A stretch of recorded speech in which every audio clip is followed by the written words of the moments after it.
Welcome to Monk's Moon Temple. Tonight, as you settle in and rest your head on your pillow, I invite you to let go of the day. Allow me to be your guide as we journey together into the mysterious and peaceful heart of Zen Buddhism. What the ancient masters often called the religion of no religion. You don't need any prior knowledge for this journey. No special beliefs or experiences. All that's required is that you simply breathe, and let your mind gently drift, as timeless wisdom washes over you like the most gentle of ocean waves. This is not your ordinary sleep meditation. The secrets we will explore tonight have transformed millions of lives for centuries. They have a unique power to quiet the most anxious of minds, to dissolve deep-seated stress, and to reveal a profound sense of peace that has been hiding in plain sight all along. Many people discover they experience their deepest, most restorative sleep on their very first night with these teachings. As your body begins to relax and grow heavy, we will gently explore how to release the circling thoughts that so often keep us awake at night. We will find a path to freedom from our everyday suffering, and we will discover the extraordinary magic contained within our most ordinary moments. These are timeless teachings, and they speak directly to your deepest self, beyond all backgrounds, beyond all beliefs. So, let's begin this journey together. The unique approach of Buddhism. Buddhism has always stood apart from other major world traditions in a truly fundamental way. While many religions center around a belief in a god, or in immortal souls, or in sacred texts considered the ultimate word, Buddhism takes a different path entirely. The Buddha didn't ask his followers to have blind faith in things they could not verify for themselves. Instead, he extended an invitation. He invited them to explore their own direct experience, to see for themselves the true nature of reality. When the Buddha was asked about metaphysical questions about God, about the afterlife, about the very beginning of the universe, he often chose to remain silent. Or he would respond not with an answer, but with a story, or with a question of his own, one that would cleverly redirect attention back to the present moment, the only moment we ever truly have. There's a famous story that illustrates this. Two young priests were once locked in a heated debate about the best path to achieve union with Brahma, the Hindu creator god. They couldn't resolve their argument, so they decided to approach the Buddha for his wise opinion.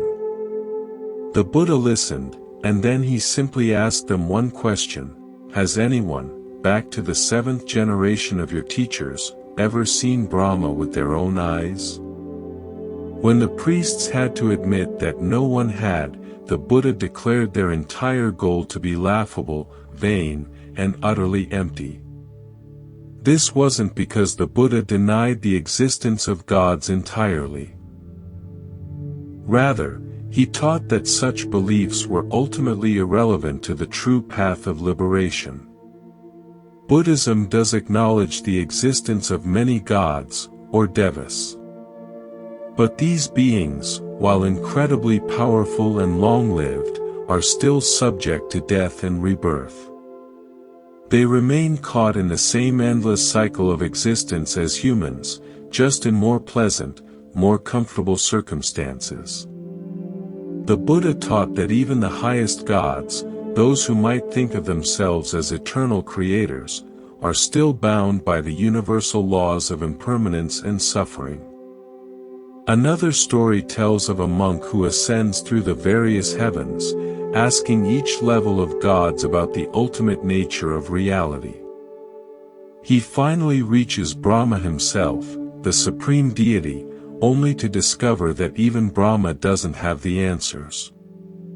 In fact, Brahma is too proud, too embarrassed, to admit his own ignorance in front of the other gods. For the Buddha, seeking final answers from gods was like asking for directions from someone who is also completely lost. This is the core reason why Buddhism is sometimes called a religion of no religion. It doesn't require belief in a supreme being, and yet, it offers a profound and transformative spiritual path. The Buddha's journey. To truly understand Buddhism, it helps to first understand its founder. Siddhartha Gautama was born around 2,500 years ago in what is now Nepal. He was a prince, raised in the lap of luxury, meticulously sheltered by his father from the harshness and suffering of ordinary life. The story goes that when he finally ventured beyond the palace walls for the first time as a young man, he encountered three sights that would change everything: an old person, a sick person, and a corpse.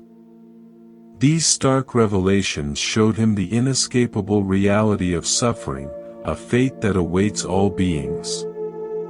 Deeply moved and troubled, he made the monumental decision to abandon his privileged life. He set out to seek the root causes of suffering and to find a way to overcome them, once and for all. For years, he followed various spiritual teachers and practiced extreme asceticism. He starved himself, he endured great pain, he denied himself all comfort, nearly to the point of death. But eventually, he came to a profound realization: this path of self-torture was just as unhelpful, just as unbalanced, as his former life of self-indulgence. He had experienced both extremes, and both had failed him. So, he chose a different way. A middle way. And sitting in deep meditation beneath the branches of a Bodhi tree, he awakened to the most profound insights about the nature of reality. He saw clearly that all things are impermanent, constantly changing. That our desperate attempts to cling to what cannot last inevitably lead to suffering. And that what we call our self isn't a fixed, separate entity, but rather a flowing process, deeply connected with and dependent upon everything else around us. After his great awakening, the Buddha spent the remaining 45 years of his life traveling and teaching others how to realize these truths for themselves. He never asked people to simply believe him. His famous invitation was "Dehipasiko, come and see." He urged them to test his teachings through their own direct experience. Buddhism, at its very heart, is a dialogue rather than a proclamation. It is a method, a practical set of instructions, rather than a fixed doctrine to be accepted on faith. The nature of desire and suffering. At the very core of the Buddha's teaching is a deep and insightful understanding of desire and its intimate relationship with suffering. The Buddha observed that our lives are largely spent in a constant chase. We chase after things we want, and we run away from things we don't want. And yet, no matter how hard we run, we never seem to find any lasting satisfaction. Desire, by its very nature, can never be fully satisfied. The Buddha taught, no matter what you do, you will not be satisfied. That is the intrinsic, unchangeable nature of desire itself. We finally get the things we dream of, only to immediately start dreaming of something else. The cycle is endless, a hamster wheel of wanting. The Buddha used a powerful and vivid metaphor for this. He said people cling desperately to material things and selfish desires, often sacrificing their entire lives for them. They are like foolish children trying to lick honey from the sharp blade of a knife. The honey might taste sweet for a single moment, but they inevitably cut their tongues badly in the process. If you look at many elderly people who have spent their entire lives chasing after everything society told them would bring happiness, wealth, fame, status, you often see people who seem covered in invisible scars. Their very beings can appear to be made up of layers of wounds and disappointments. When such people die, there is rarely a peaceful smile on their face. Often, you only see the decay of their unfulfilled hopes. But someone who has lived without being deceived by dreams and false desires, they grow more peaceful and more innocent with age. In death, they become even more beautiful than they were in life. When you live authentically, aging brings a kind of magnificence rather than decay. A special radiance begins to surround you. The Buddha suggested a radically different approach to desire. Instead of trying to satisfy it or suppress it, he said, simply look directly into its nature. Observe with bare attention how desire moves within you, for it is very subtle. If you look closely enough, you will realize two fundamental things. First, desire can never, ever be satisfied. And second, once you truly understand this fact at a deep, experiential level, the power of desire itself will begin to disappear, freeing you from the tyranny of craving. This is the state of peace. This is the state of stillness. This is liberation. It is the state of true satisfaction. The 6 realms of existence. Buddhism offers a rich and detailed cosmology that can be understood both literally and as a powerful psychological map of our different states of mind. Central to this worldview is the concept of the 6 realms of existence, beautifully represented in the Wheel of Life, or the Bhava Chakra. At the very top of the wheel, you find the devas, the gods. These are beings of great bliss, immense power, and extremely long lifespans. They represent the absolute height of spiritual achievement and pleasure. At the very bottom of the wheel are the beings in the hell realms, representing the very greatest suffering and anguish imaginable.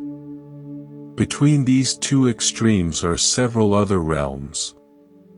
There is the realm of the hungry ghosts, the pretas, with their tiny mouths and huge, distended bellies, who can never, ever satisfy their intense cravings. There is the human realm, where we currently exist. There is the realm of the angry spirits, the asuras, beings perpetually filled with rage, jealousy, and violence. And there is the animal realm. Now, we need not take these realms only literally. They can be most usefully understood as different states of mind that we all experience throughout our days. We enter our own personal hell realms when we are feeling intense mental or physical suffering. We become like hungry ghosts when we are consumed by constant, gnawing dissatisfaction. We experience the balanced human realm when we feel reasonably content and clear-minded. We taste the heavenly realms in our moments of great joy and happiness. We become like angry spirits when we are filled with fury and the desire for conflict. And we sink into the animal realm when we act on pure instinct, without awareness or higher consciousness. In a sense, the better person you strive to become, the higher you climb toward the heavenly realms. The worse you become, the lower you sink toward the hell realms. But here is the crucial, important point that is often missed: whatever goes up must eventually come down. You cannot keep improving forever. Beyond a certain point, further improvement inevitably leads to decline. It is like a knife that is sharpened too much, it begins to wear away and become thin. True enlightenment, true Buddhahood, exists nowhere on this wheel. It is not another, higher realm. It is, in fact, liberation from the wheel itself. By trying to become better and better, you are actually binding yourself to the wheel with golden chains. By becoming worse, you bind yourself with iron chains. The Buddha's teaching shows us the way to break free from all chains, golden or iron, to become completely beyond the self. The heart of Buddhist insight. One of our most fundamental errors, the Buddha taught, is our deeply held belief that we have a fixed, separate self or soul. Now, this is not saying that you don't exist. Clearly, you do. But it is saying that you do not exist as a separate, independent entity, the way you likely feel that you do. The Buddha stated that the very concept of self has been fundamentally misunderstood. You exist, but you do not have a separate self. You exist, but you are not separate from the universe. It is this feeling of separation that forms the entire basis of our self-concept. If I am separate from you, then I have a self. If you are separate from me, then you have a self. Consider a map of the world showing North and South America. On paper, they appear as two separate continents. But beneath the ocean, there is only one Earth. All the continents connect. They are one single planet. We appear separate only on the surface. The deeper you go, the more that sense of separation simply fades away. When you reach the very core of your being, it becomes universal. There is no separate self there. There is no isolated soul. This is Buddhism's most radical and profound teaching. Not only does it suggest there is no God in the sense of an eternal creator, no heaven as a literal place of eternal reward, but it also says there is no eternal soul or self. This can be quite challenging and unsettling, as it seems to leave us with nothing to cling to, nothing to call our own. Without a soul, if death is simply the end, then all our effort can seem meaningless. What, then, is the point of meditation or prayer? But the Buddha's great insight was that this very clinging to a permanent self is what causes our suffering in the first place. It is the root of the problem. When we can finally let go of this deep-seated illusion, we discover a freedom and a peace that does not depend on the idea of being a separate, permanent entity. This is not a philosophical theory, this is how our universe truly is. A vast, interconnected network of mutual interdependence, where everything implies everything else, where nothing stands alone. The Four Dharma Worlds. In the Huayan school of Buddhism, which forms an important intellectual foundation for Zen, there is a profound concept known as the Four Dharma Worlds. This framework helps us understand different levels or dimensions of reality. First is the world of particulars. This is our everyday world, the world of separate things and events that our senses normally perceive. Mountains, rivers, people, buildings, all appearing as distinct, individual entities. Second is the world of unity. This is the unifying principle behind all the particulars. When you truly begin to understand things deeply, you become aware of their relationships to each other, and you eventually see the underlying unity behind them all. It is as if the multiplicity of the world dissolves into a single, seamless oneness. Third is the world of unity and particulars in harmony. This world recognizes that the universal and the particular are not incompatible opposites. just as you can have a red circle. With the circle being a particular shape and red being a universal color, so too can spirituality and materiality, otherworldliness and worldliness, coexist in perfect harmony. A properly rounded out person is both spiritual and material. Fourth and finally is the world of mutual penetration of all particulars. This is the highest view, where every particular thing is seen to contain and imply all other particular things. Between one event and any other event, there is no obstruction, no true separation. This is the doctrine of the mutual interpenetration of all things. This highest world is often likened to Indra's net, a vast cosmic net where at every intersection sits a brilliant jewel, and each jewel perfectly reflects every other jewel in the entire net. It means that any one event implies all events. The entire universe, past, present, and future, depends on every single member. The whole universe depends on you, just as you depend on the whole universe. This highest view forms the philosophical basis for Zen as a practical, non-intellectual way of life. It is the direct realization that the most ordinary event, drinking tea, washing dishes, even sneezing, implies the entire cosmos. This is why Zen masters so often use ordinary, everyday events to demonstrate cosmic and metaphysical truths, without ever needing to explain them intellectually. The middle way and dialectical teaching. The Buddha's approach to teaching was fundamentally dialectical. This means that rather than simply stating absolute truths, he would offer teachings that were designed to counterbalance wherever a particular person was leaning too far in one direction. It was a medicine tailored to the specific sickness of the student. When people were pursuing happiness too single-mindedly, becoming attached to pleasure, he would teach about life's inevitable suffering. When people were clinging too tightly to the idea of a permanent, unchanging self, he would teach that no such fixed self exists.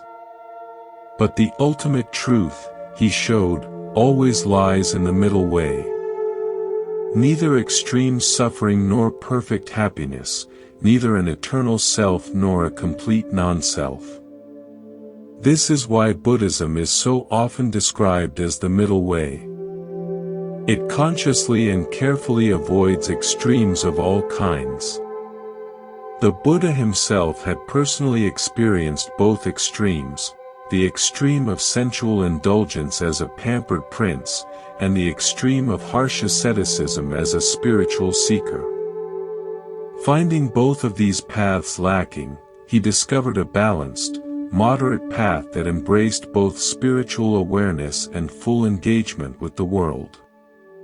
This dialectical approach is particularly evident in Zen Buddhism. When asked a question about religion, a Zen master might reply in terms of the secular. When asked about something secular, they might reply in terms of religion. This is meant to shatter our fixed categories. For example, when the great master Joshu was asked, at the end of the Kalpa, when everything is destroyed in a great fire, will one thing remain? What is that one thing? Joshua simply replied, "It's windy again this morning." Another time, a student asked, "Please pass me a knife." The master handed him the knife, but he offered it blade first. "Please give me the other end," said the student, startled. "What would you do with the other end?" the master replied. In the first case, a profound metaphysical question about the end of time is answered with a simple, mundane comment about the weather.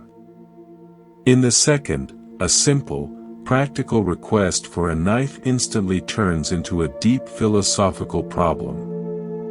This is the Zen way.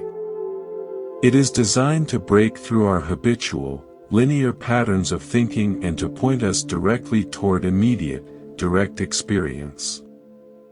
Zen, the direct pointing. Zen Buddhism represents one of the most fascinating and unique expressions of Buddhism, particularly as it developed and flourished in Japan. What makes Zen so special is its incredible directness and its profound simplicity. While other forms of Buddhism might involve elaborate rituals, complex visualizations, or detailed philosophical explanations, Zen cuts through all of that. It points directly at reality itself, without the intermediary of concepts. Zen began in China around the 6th century.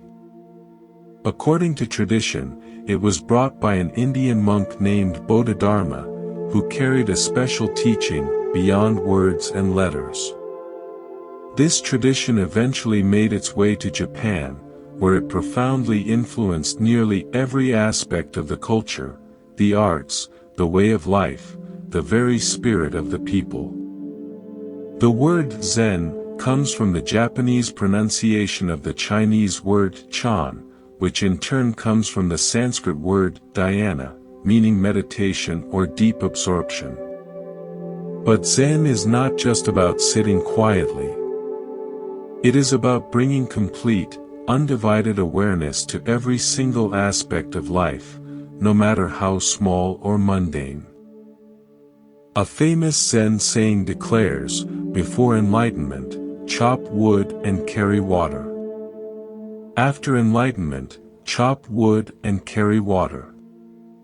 What changes is not the external activity, but the internal quality of awareness we bring to it. The action may look the same, but the experience of it is utterly transformed.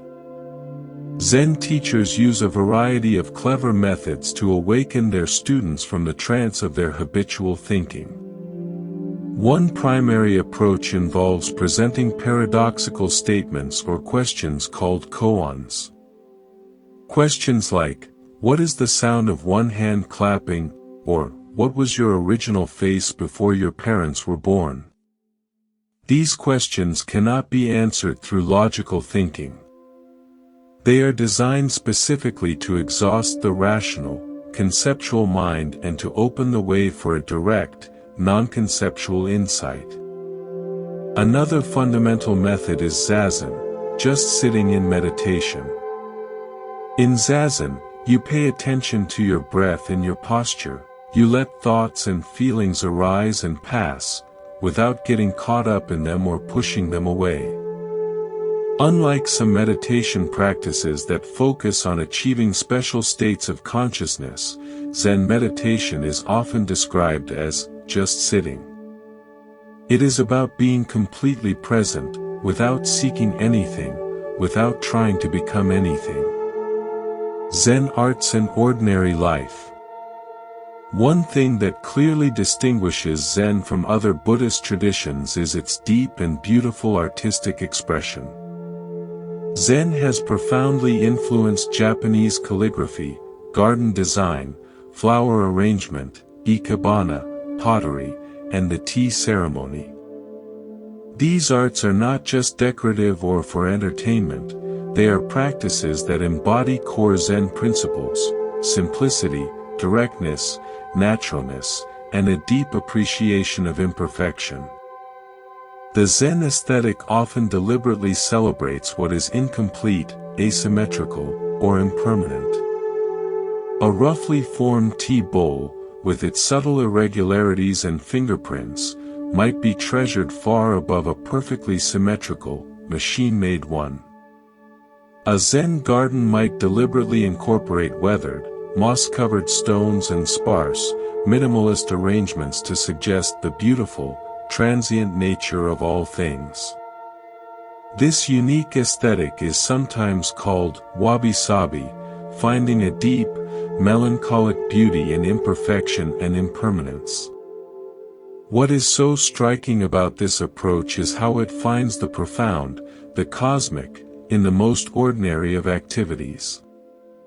Zen does not seek special, ecstatic experiences separate from daily life. Instead, it teaches that enlightenment is not something exotic or distant. It is the true nature of our everyday experience, when it is seen clearly, without the filter of our judgments and stories. The highest kind of religious or spiritual attainment in Zen has no outward sign that it is religious or spiritual at all. As one ancient Chinese poem says, entering the forest, he does not disturb a blade of grass. Entering the water, he does not make a ripple. There is no sign about him to indicate that he is self-consciously religious. This is why the greatest Zen painting and poetry often has as its subject matter not religious themes at all, but the most ordinary objects and experiences. Pine branches, rocks, bamboos, a frog jumping into a pond. The most famous of all Zen poems, by the master Basho, states with utter simplicity, an old pond/a frog jumps in/plop. This poem contains no philosophical statements, no grand ideas. Yet it perfectly expresses the Zen appreciation for the ordinary moment, fully experienced. The splash is just a splash. Nothing more, nothing less. Yet, when it is truly heard, it contains everything. The double bind in Zen practice. One of the core teaching methods in Zen is what we might call the double bind. This is a situation where you are given contradictory demands that cannot both be fulfilled. Our society itself often places us in such binds. You must be free. You must be natural. You must love me.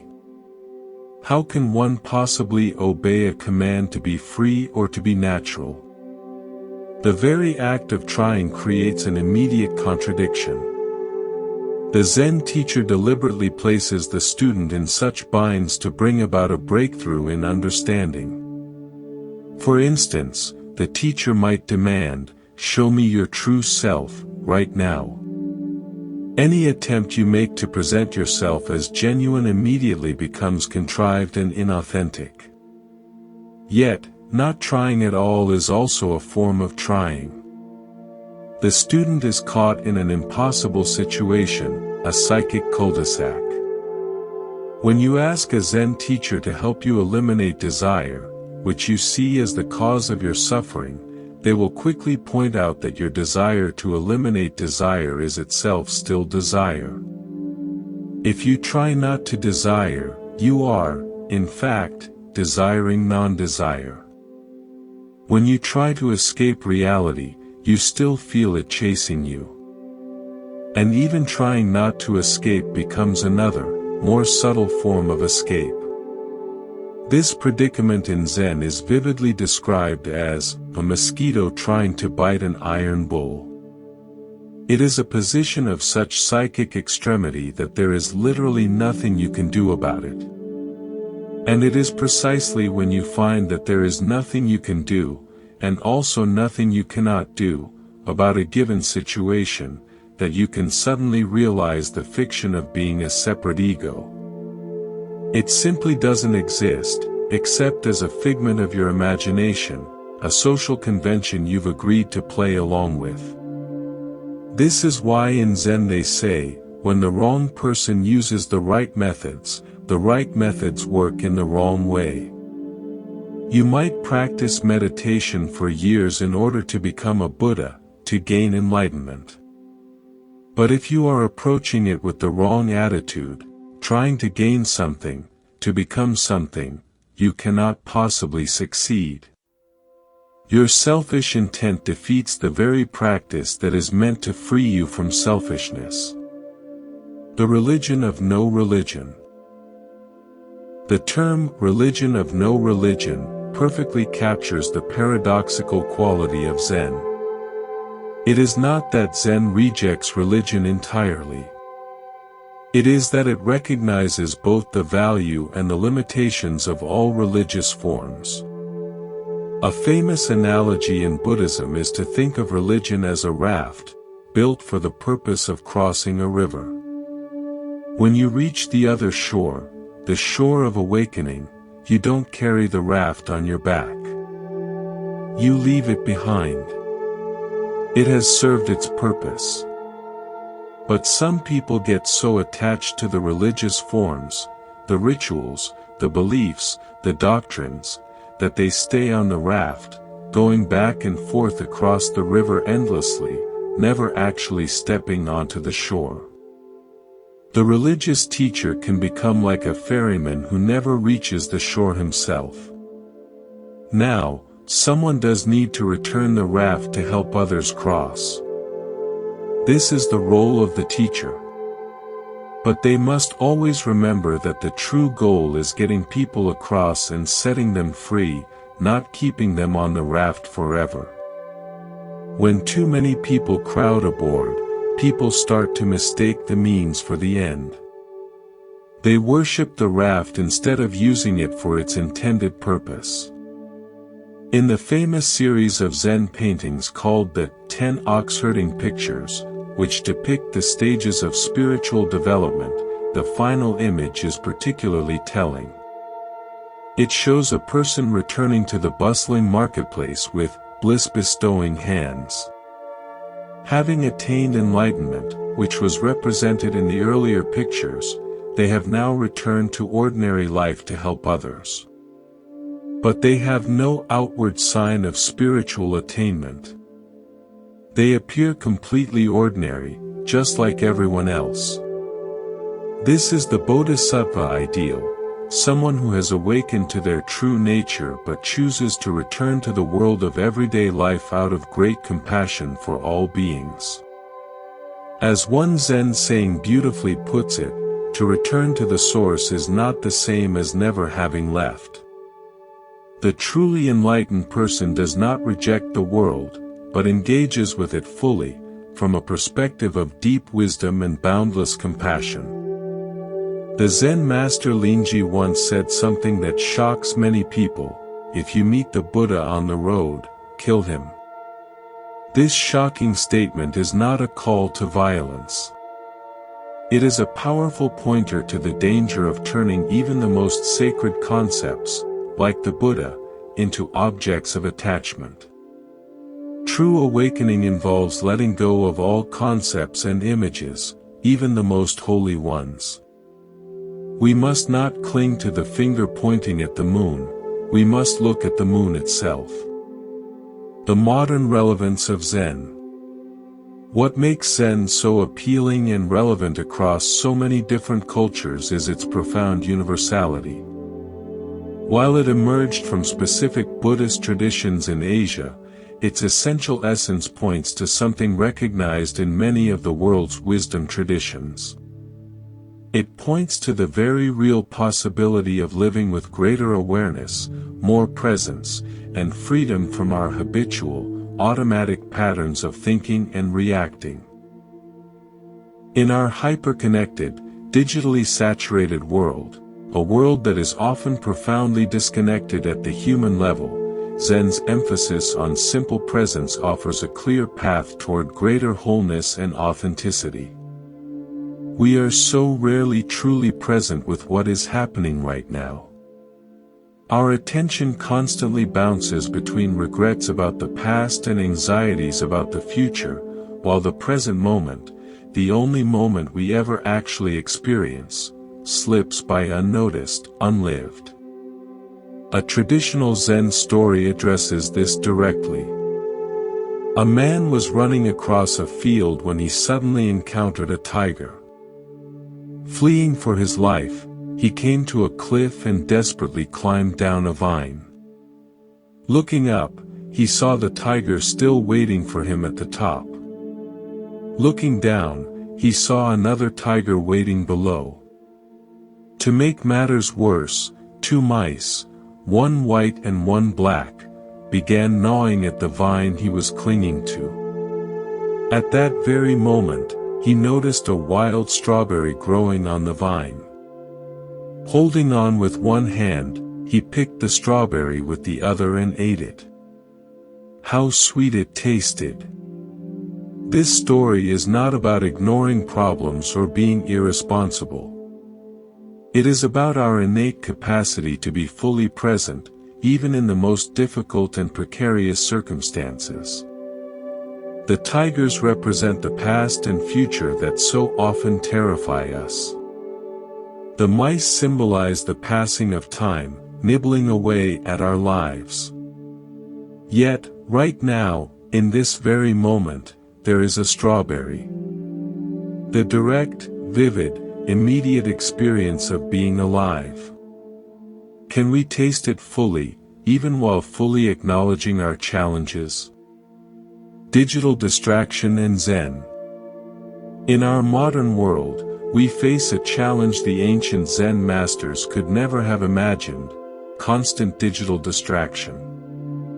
Many of us check our phones within minutes of waking up and continue checking them dozens, even hundreds of times throughout the day, often even during conversations with loved ones.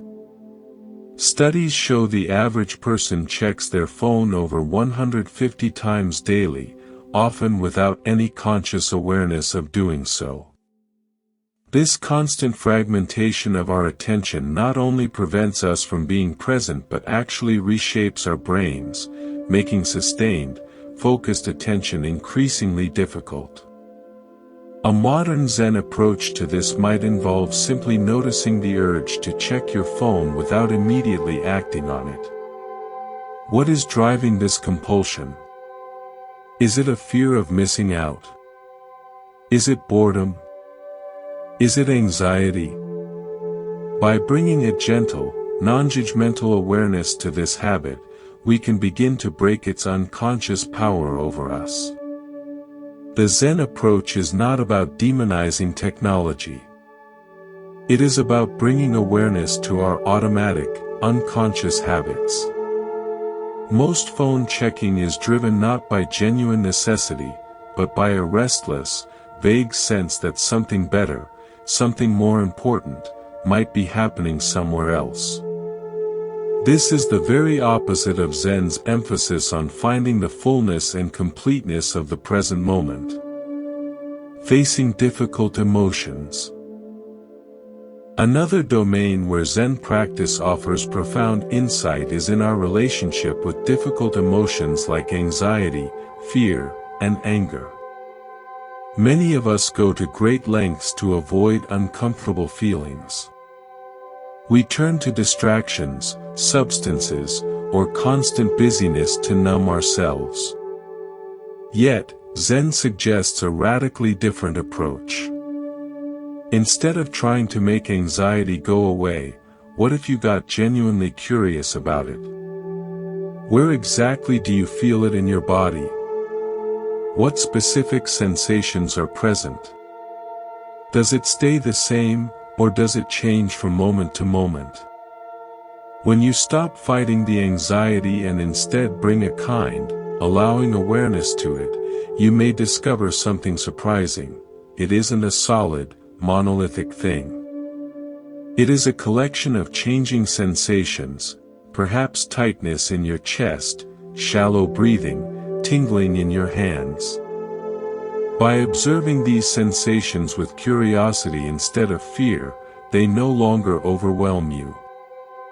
The anxiety may still come and go, but it no longer controls your life.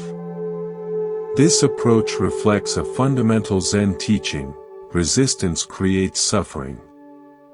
When we fight against what is already happening, whether it's anxiety, physical pain, or difficult circumstances, we create an additional layer of tension that only amplifies our distress. When we can meet our experience with open, non-resistant awareness, we discover a freedom that doesn't depend on our circumstances being a certain way. Beyond achievement. In the world of work and achievement, Zen offers particularly counterintuitive wisdom. While our culture celebrates ambition, productivity, and constant self-improvement, Zen suggests that our relentless pursuit of goals often undermines the very satisfaction we are seeking. Imagine a CEO who proudly describes his rigorous productivity system and his ambitious 5-year plan. A Zen master might listen quietly and then ask, with all this planning and achieving, when do you actually live? Are you constantly preparing to live at some future time when all your goals are finally achieved? When was the last time you fully experienced a single cup of tea without thinking about what comes next? This points to a fundamental insight: life only happens now. Our plans and ambitions have their place, they are not bad. But when they consistently pull us out of the present moment into endless, future-oriented striving, we miss our actual lives as they unfold. Many high achievers discover this truth too late, reaching the pinnacle of their success only to find a hollow feeling of, is this all there is?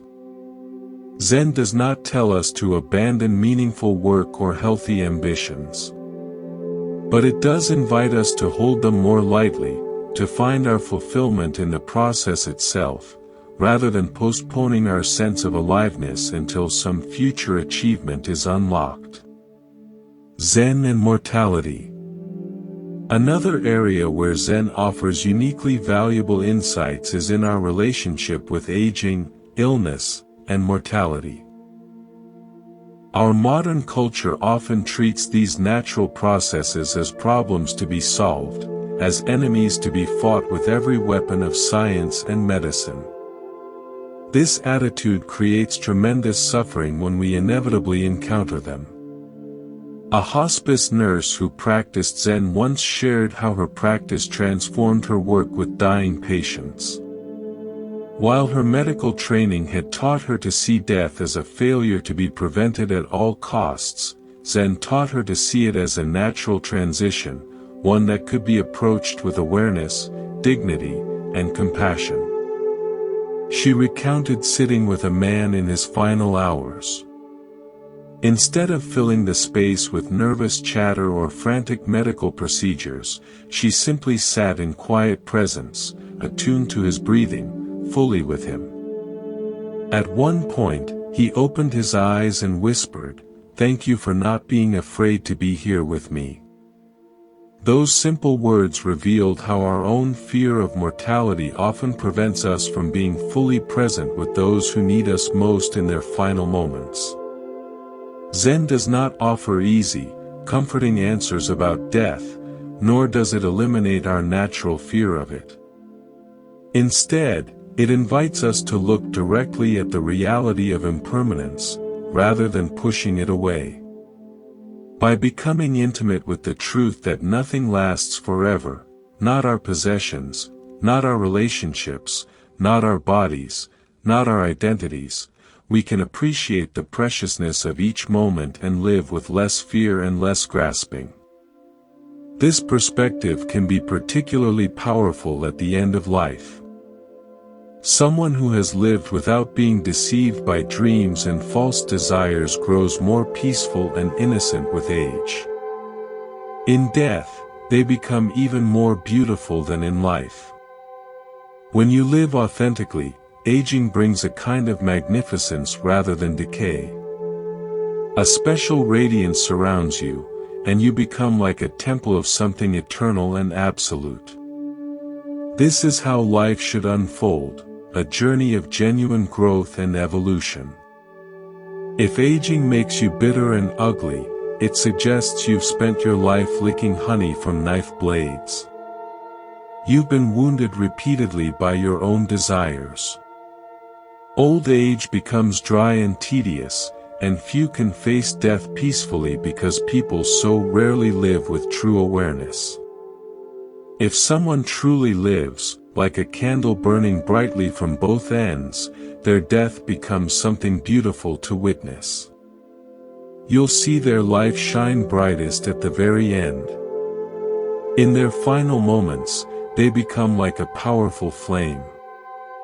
Their entire being concentrates into that single moment, and light seems to radiate from them. Seeing beyond our stories. The practice of Zen also offers profound insights for our relationships with others. Many of us approach relationships with a suitcase full of fixed ideas about who the other person is, how they should behave, and what we need from them. These expectations and stories often create disappointment and conflict when reality doesn't match our mental images. A couple on the verge of divorce once attended a Zen-based relationship retreat as a last resort. During a simple exercise, they were instructed to simply look at each other for 5 full minutes without speaking. No words, just looking. For many couples, truly seeing each other without the filter of past grievances, future worries, and fixed narratives is nothing short of revolutionary. Afterwards, the husband shared with surprise, "I saw my wife today for the first time in years. Not who I think she is, or who I want her to be, but who she actually is, right now." That moment of true seeing, of bare attention, created a tiny opening for genuine connection, beyond all their accumulated stories about each other. This practice of seeing without preconceptions applies to all our relationships. How often do we interact with others based on our stored ideas about them, rather than meeting them freshly in each new moment? How often do we only half listen, while simultaneously formulating our response or checking our phones? Zen teaches us that when we look deeply at others, we see that they are not separate from us. Their joy and their suffering are our joy and our suffering. This understanding naturally gives rise to compassion, not as a moral obligation, but as a natural, spontaneous expression of our fundamental interconnection. There's a wonderful Zen story about 2 monks walking together on a muddy road. They encountered a lovely young woman in a fine silk kimono, unable to cross a large puddle without ruining her beautiful clothes. Without a second thought, the elder monk picked her up in his arms and carried her across the puddle, setting her down safely on the other side. The 2 monks then continued their journey in silence. 5 hours later, the younger monk, unable to contain himself any longer, burst out, "As monks, we're not supposed to touch women, especially beautiful young ones. Why did you do that?" The elder monk replied calmly, "I left the woman by the puddle 5 hours ago. Why are you still carrying her?" How often do we do the very same thing? Something happens. Perhaps someone cuts us off in traffic, a colleague makes a thoughtless remark, or a family member forgets an important date. The actual event might last only seconds, but we carry it with us for hours, days, sometimes even years. We replay it in our minds, we have imaginary arguments, we build elaborate cases for how we've been wronged. Meanwhile, life continues happening right now, in this present moment, but we're missing it because we're lost in our stories about the past. The inner critic and self-acceptance. Zen also offers timeless wisdom for dealing with one of the most universal human challenges, the inner critic. Most of us have an internal voice that constantly judges, criticizes, and finds us lacking in countless ways. This voice can become so familiar, so persistent, that we mistake it for reality itself, or even for a form of wisdom, when it is actually just a conditioned mental pattern that creates needless suffering. A writer struggling with severe creative blocks once attended a Zen retreat. During a private meeting with the teacher, he confessed that whenever he sat down to write, a harsh voice in his head would immediately tell him his ideas were worthless and that he was fooling himself to think he had any real talent. The teacher listened and then asked a simple but powerful question: when you hear that voice, who is hearing it? This question stopped the writer short.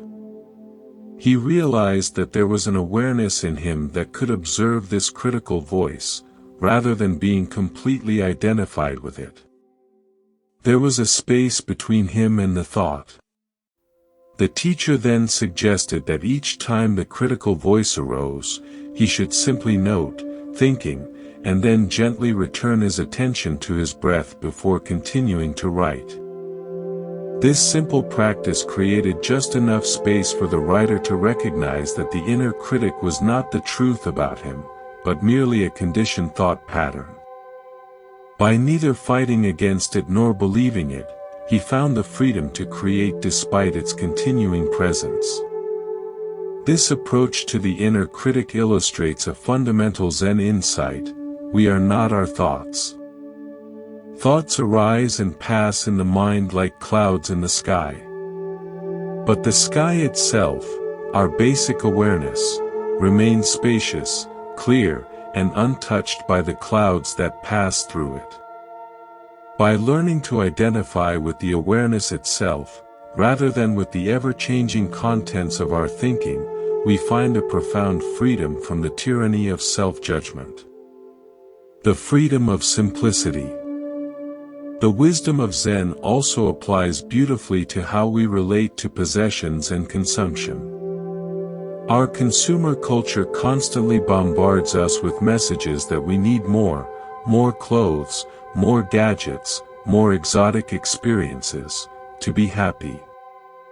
Yet, many people find that accumulating possessions brings only temporary satisfaction, before the familiar craving for more returns.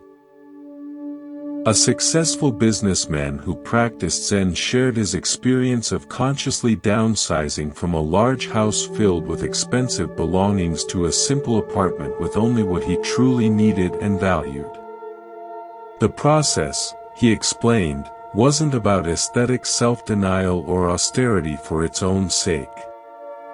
It was about discovering what truly contributed to his well-being versus what merely cluttered his life and mind.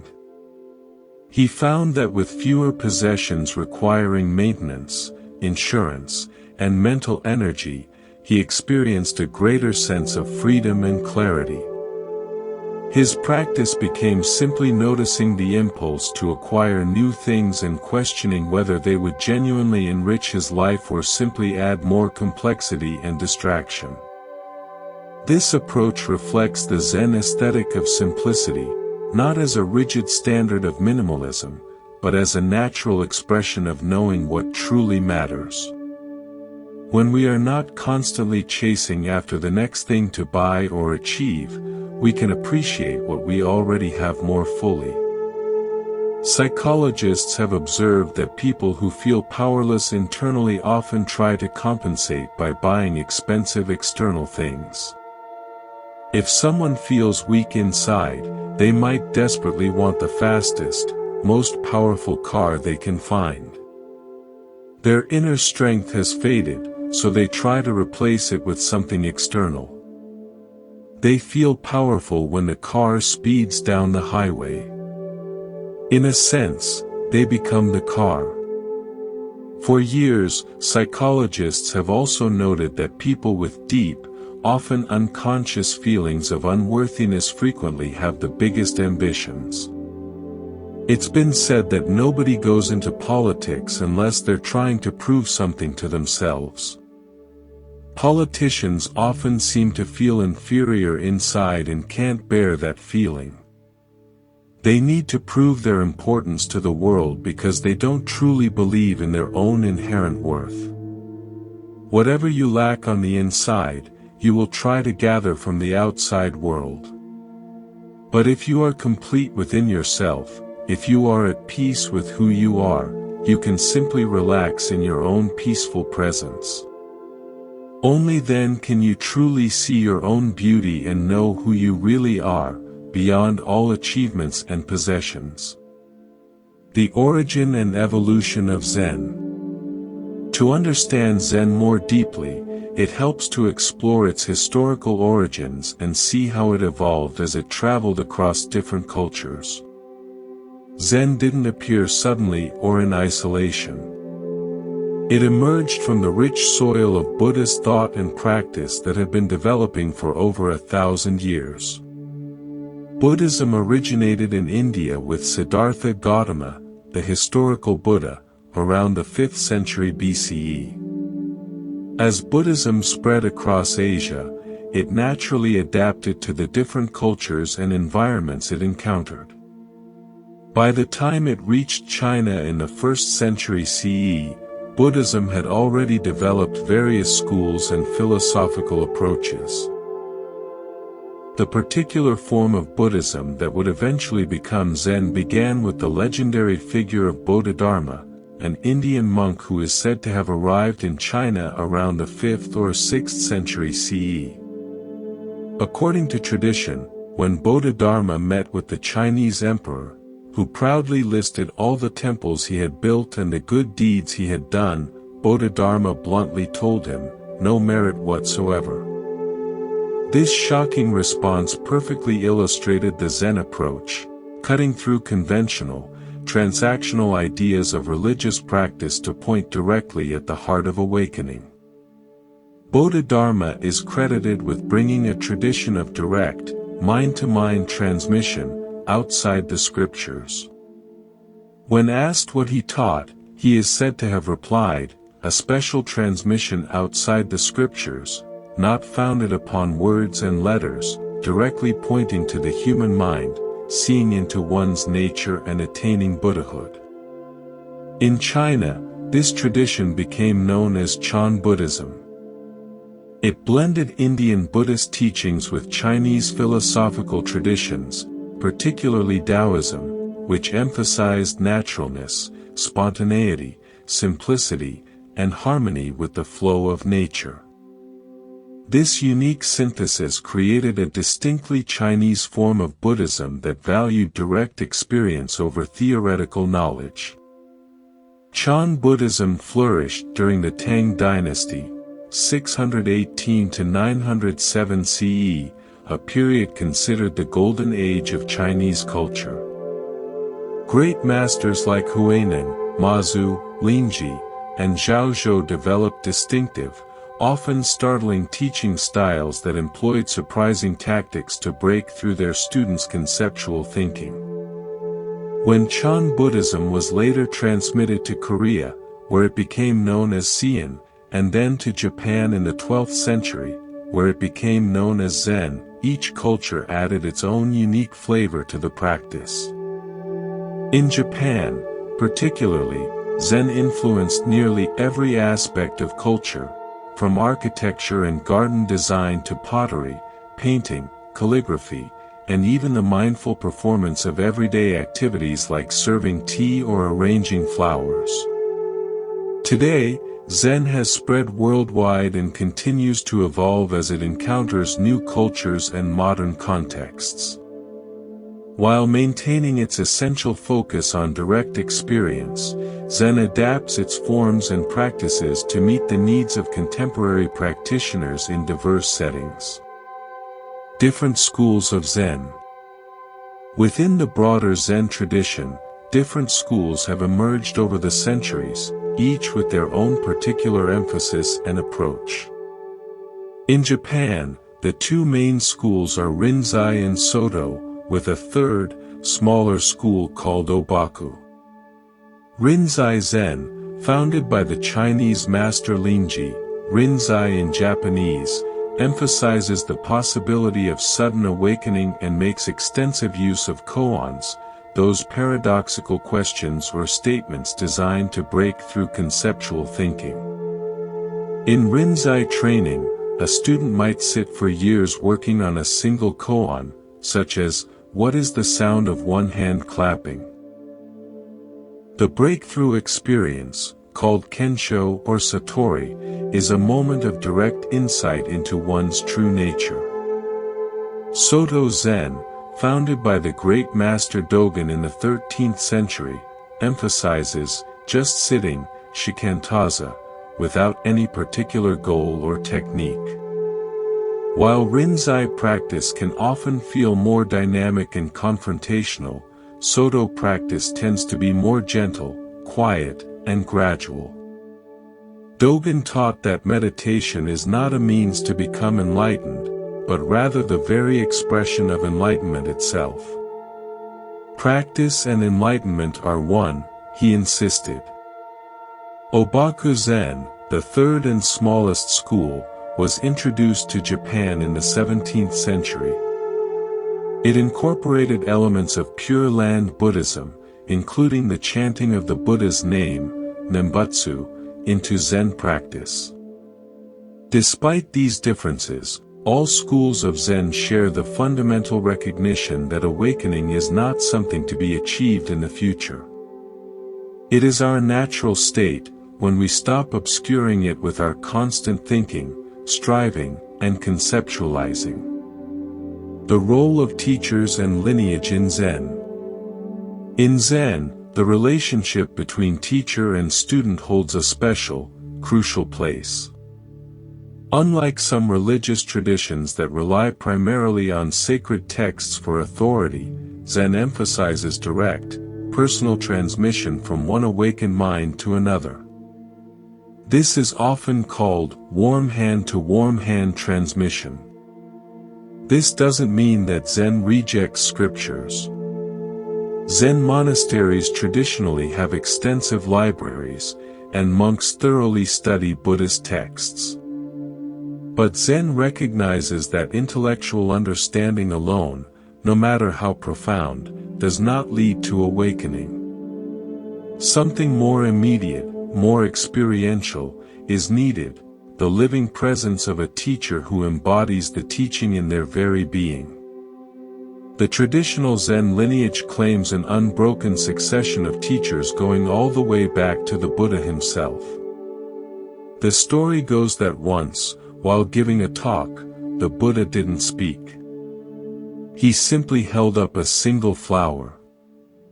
Out of all his disciples, only one, Mahakassapa, understood, and he smiled. This flower sermon is considered the first transmission of Zen, a direct pointing beyond words.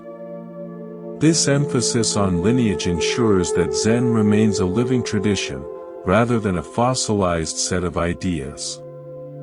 Each generation of teachers brings fresh insight and expression, while maintaining a vital connection to the root teaching. As one Zen saying puts it, not the same, not different. The Zen teacher's role is not to give answers, but to create the conditions where the student can discover their own insight.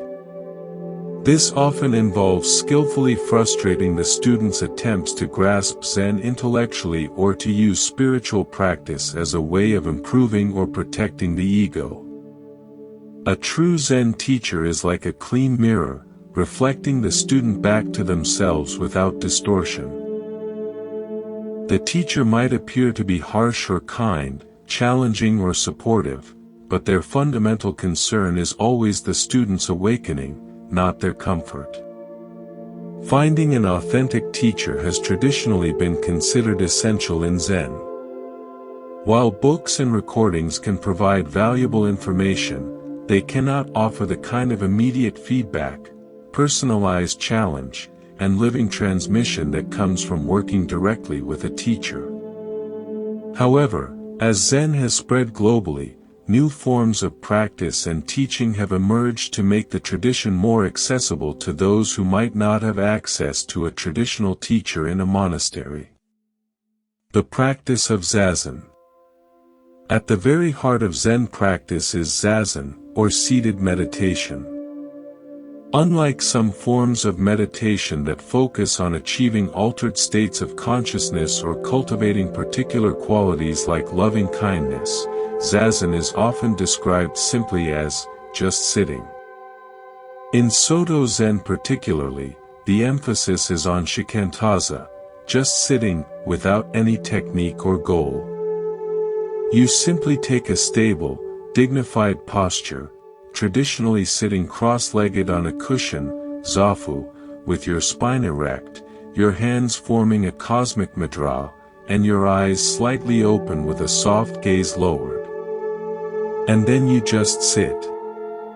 You sit fully present with whatever arises, thoughts, sensations, emotions, sounds, without chasing after them or pushing them away. This sounds extremely simple, and it is. But it is not easy. Our minds are conditioned to be constantly busy, planning, remembering, fantasizing, worrying. When we first sit down to practice Zazen, we often discover just how restless and noisy our minds actually are. It can be genuinely shocking to realize how rarely we are fully, simply present for our own lives. In Zazen, we do not try to stop thinking or to empty the mind. That would just be another form of striving, another subtle desire. Instead, we let thoughts come and go like clouds in the sky, without getting caught up in their stories. When we notice that we have been carried away by thinking, which will happen countless times, we simply, gently, without any self-criticism, return our attention to the direct experience of sitting, the sensation of the breath, the feeling of the body, the sounds in the room. Over time, this simple, repetitive practice starts to reveal something profound, that we are not our thoughts. There is a spacious, aware quality that contains the thinking but is not defined by it. This awareness is always present, but it is usually overlooked because we are so caught up in the content of our experience, the thoughts, the dramas, rather than the context, the aware space in which it all occurs. The physical posture in Zazen is considered very important. We sit with dignity, embodying the awakened state rather than struggling to attain it. As Zen master Shunryu Suzuki famously said, "You are perfect just as you are, and you could use a little improvement." This paradoxical statement captures the essence of Zazen practice. We practice diligently, with great care, while simultaneously recognizing that what we are seeking is already fully and completely present. Zazen is traditionally practiced in periods of 25 to 45 minutes, often with walking meditation, kinhin, in between. In monasteries, monks might sit for many hours each day. For lay people, even a regular, daily practice of 20 to 30 minutes can be genuinely transformative. While the formal practice of Zazen provides an essential foundation, Zen ultimately is not confined to the meditation cushion. The awareness and presence cultivated in Zazen are meant to extend to all activities of life. As another Zen saying puts it, Zen is not some kind of excitement, but concentration on our usual everyday routine. The Zen mindset in daily life.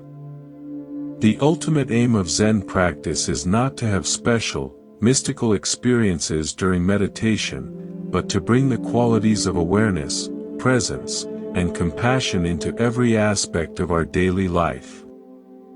This is sometimes called carrying the meditation pillow on your head, taking the qualities cultivated in formal practice into all your activities.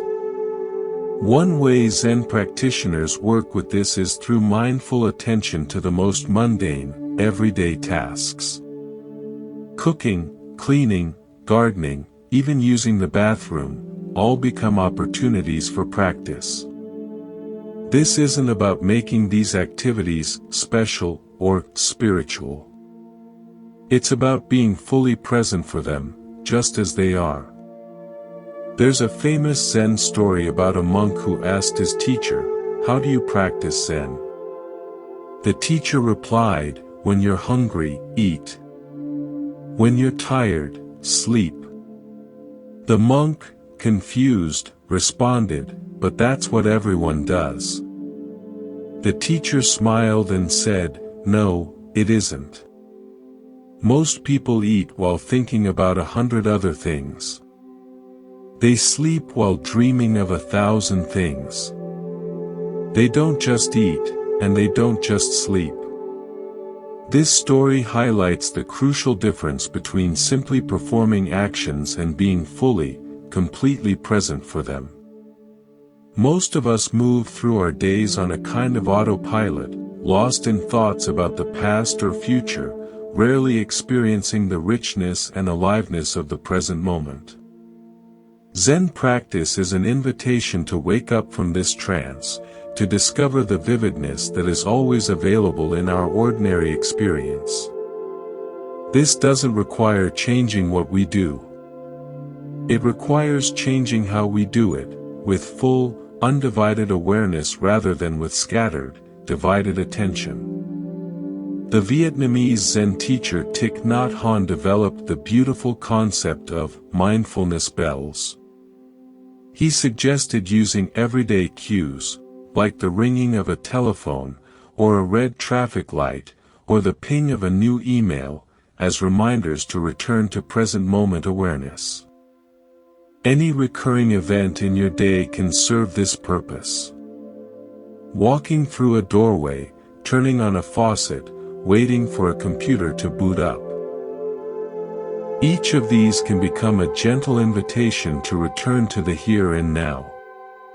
This integration of mindfulness into daily activities is particularly important in our modern context, where the frantic pace of life and constant digital distractions make it increasingly difficult to maintain focused attention. By bringing Zen awareness into our everyday moments, we create small islands of presence in a vast sea of distraction. Zen and creativity. Zen has had a profound influence on the arts, not just in Japan, but worldwide.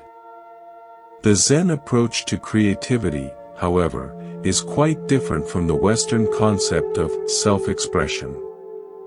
In Zen, creativity is not about expressing your personal self, your ego.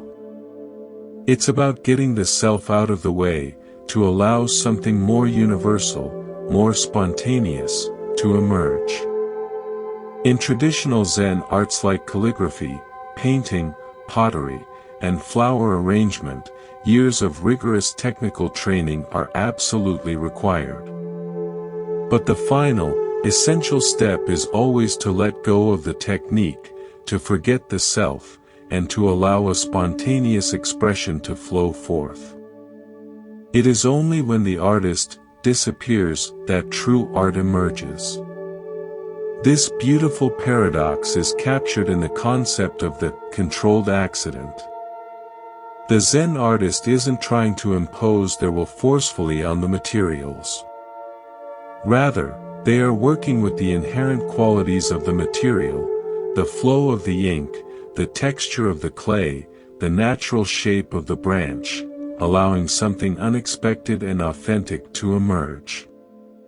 A pot isn't forced into shape, it emerges through a silent, intuitive conversation between the clay, the potter's hands, and the turning wheel.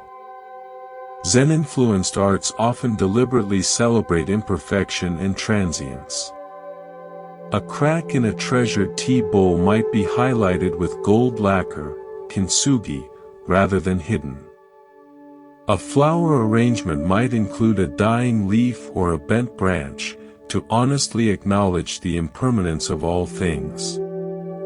These aesthetic choices are not mere decoration, they reflect core Zen insights about the nature of reality itself.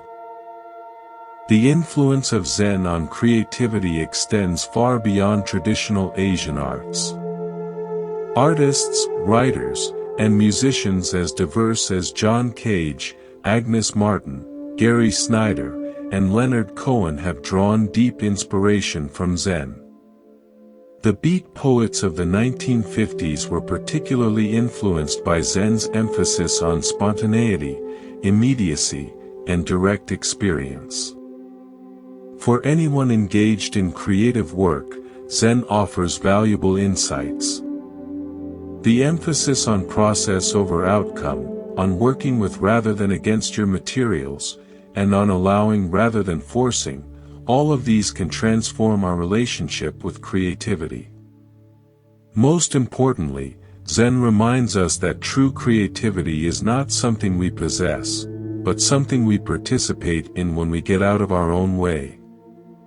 Zen and work. In traditional Zen monasteries, work, called samu, is considered an essential part of practice, not something separate from meditation. Monks engage in cooking, cleaning, gardening, and maintenance with the same mindful, attentive presence they bring to formal meditation on the cushion. This approach to work offers a stark contrast to modern attitudes that often see work as merely a means to an end, something we endure to earn money for the real living that happens outside of working hours. Zen suggests that any activity, when approached with full awareness, can be a vehicle for awakening.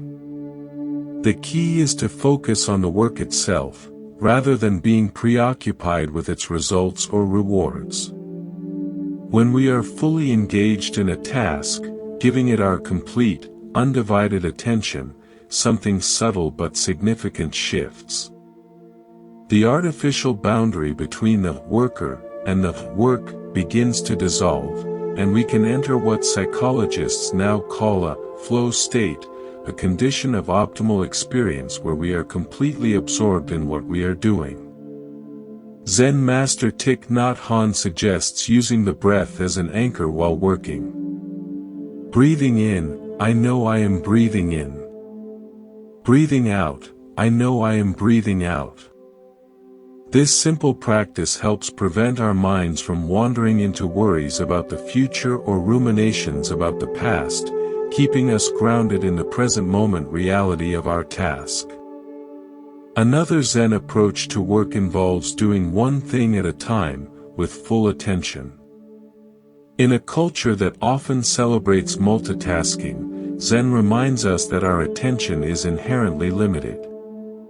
When we try to do multiple things simultaneously, we often do none of them well, and we deplete our mental resources in the process. By giving our full attention to one task before moving consciously to the next, we not only produce better results but we also experience greater satisfaction. The mind becomes more settled, less scattered. We might actually accomplish more with less effort, simply because we are not wasting energy constantly switching between tasks or recovering from distractions. Perhaps most fundamentally, Zen invites us to reconsider the very purpose of work. Beyond earning a living, work can be a way of contributing to the well-being of all life, of expressing our deepest values, and of developing ourselves as human beings. When work is approached in this spirit, even the most seemingly mundane tasks can become meaningful and rich. Zen and ethical living. While Zen is often associated with meditation and mystical insight, it also offers profound guidance for ethical living. Unlike some religious traditions that emphasize obedience to divine commandments, Zen ethics emerge naturally from a deep, experiential understanding of our interconnectedness with all life. Traditional Buddhist ethics are expressed in precepts, guidelines for speech and action that help create conditions conducive to awakening. These are not seen as absolute rules handed down from on high, but as expressions of innate wisdom and compassion that we gradually internalize and embody through our practice. The most basic precepts include, not killing, not stealing, not engaging in harmful sexual behavior, not lying, and not clouding the mind with intoxicants. These are not followed out of fear of punishment, but from a growing, direct recognition that actions which harm others ultimately harm ourselves as well, since we are not separate from the vast web of life. In Zen, these precepts are often approached in a positive, affirming way, rather than a prohibitive one. Rather than not killing, we might speak of acting with reverence for all life. Rather than not lying, we might emphasize speaking from a place of truthfulness and compassion. This subtle shift in framing helps us see the precepts not as restrictions on our freedom, but as natural expressions of our own awakening nature. Beyond specific guidelines, Zen ethics emphasize responsiveness to the unique circumstances of each situation. What is the most compassionate and wise action in one context might be different in another. This doesn't mean that anything goes, but rather that truly ethical action requires moment-to-moment awareness and discernment, rather than rigid, one-size-fits-all adherence to rules. This flexible, context-sensitive approach to ethics is captured in a famous Zen story. A monk asked his teacher, "What is the essential meaning of Buddhism?" The teacher replied, "Do good, avoid evil, purify your mind." The monk said, "That's so simple, even a child of 3 could understand it." The teacher responded, "Yes, but even an old person of 80 finds it difficult to practice."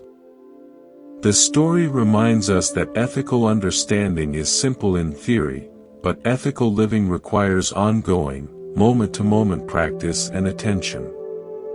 It is not enough to know what is right, we must embody it in our actual actions, in our relationships, in our choices. In our complex modern world, Zen ethics offer a valuable approach that avoids both rigid moralism and anything-goes relativism. By grounding our ethical choices in a direct awareness of interconnection and in the immediate experience of how our actions affect ourselves and others, Zen provides a flexible yet robust foundation for navigating the ethical challenges of our time. Zen and relationships.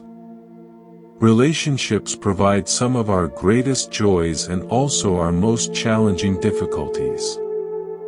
They are also incredibly fertile ground for spiritual practice. Zen offers insights that can profoundly transform how we relate to others, whether in intimate partnerships, family relationships, friendships, or community connections.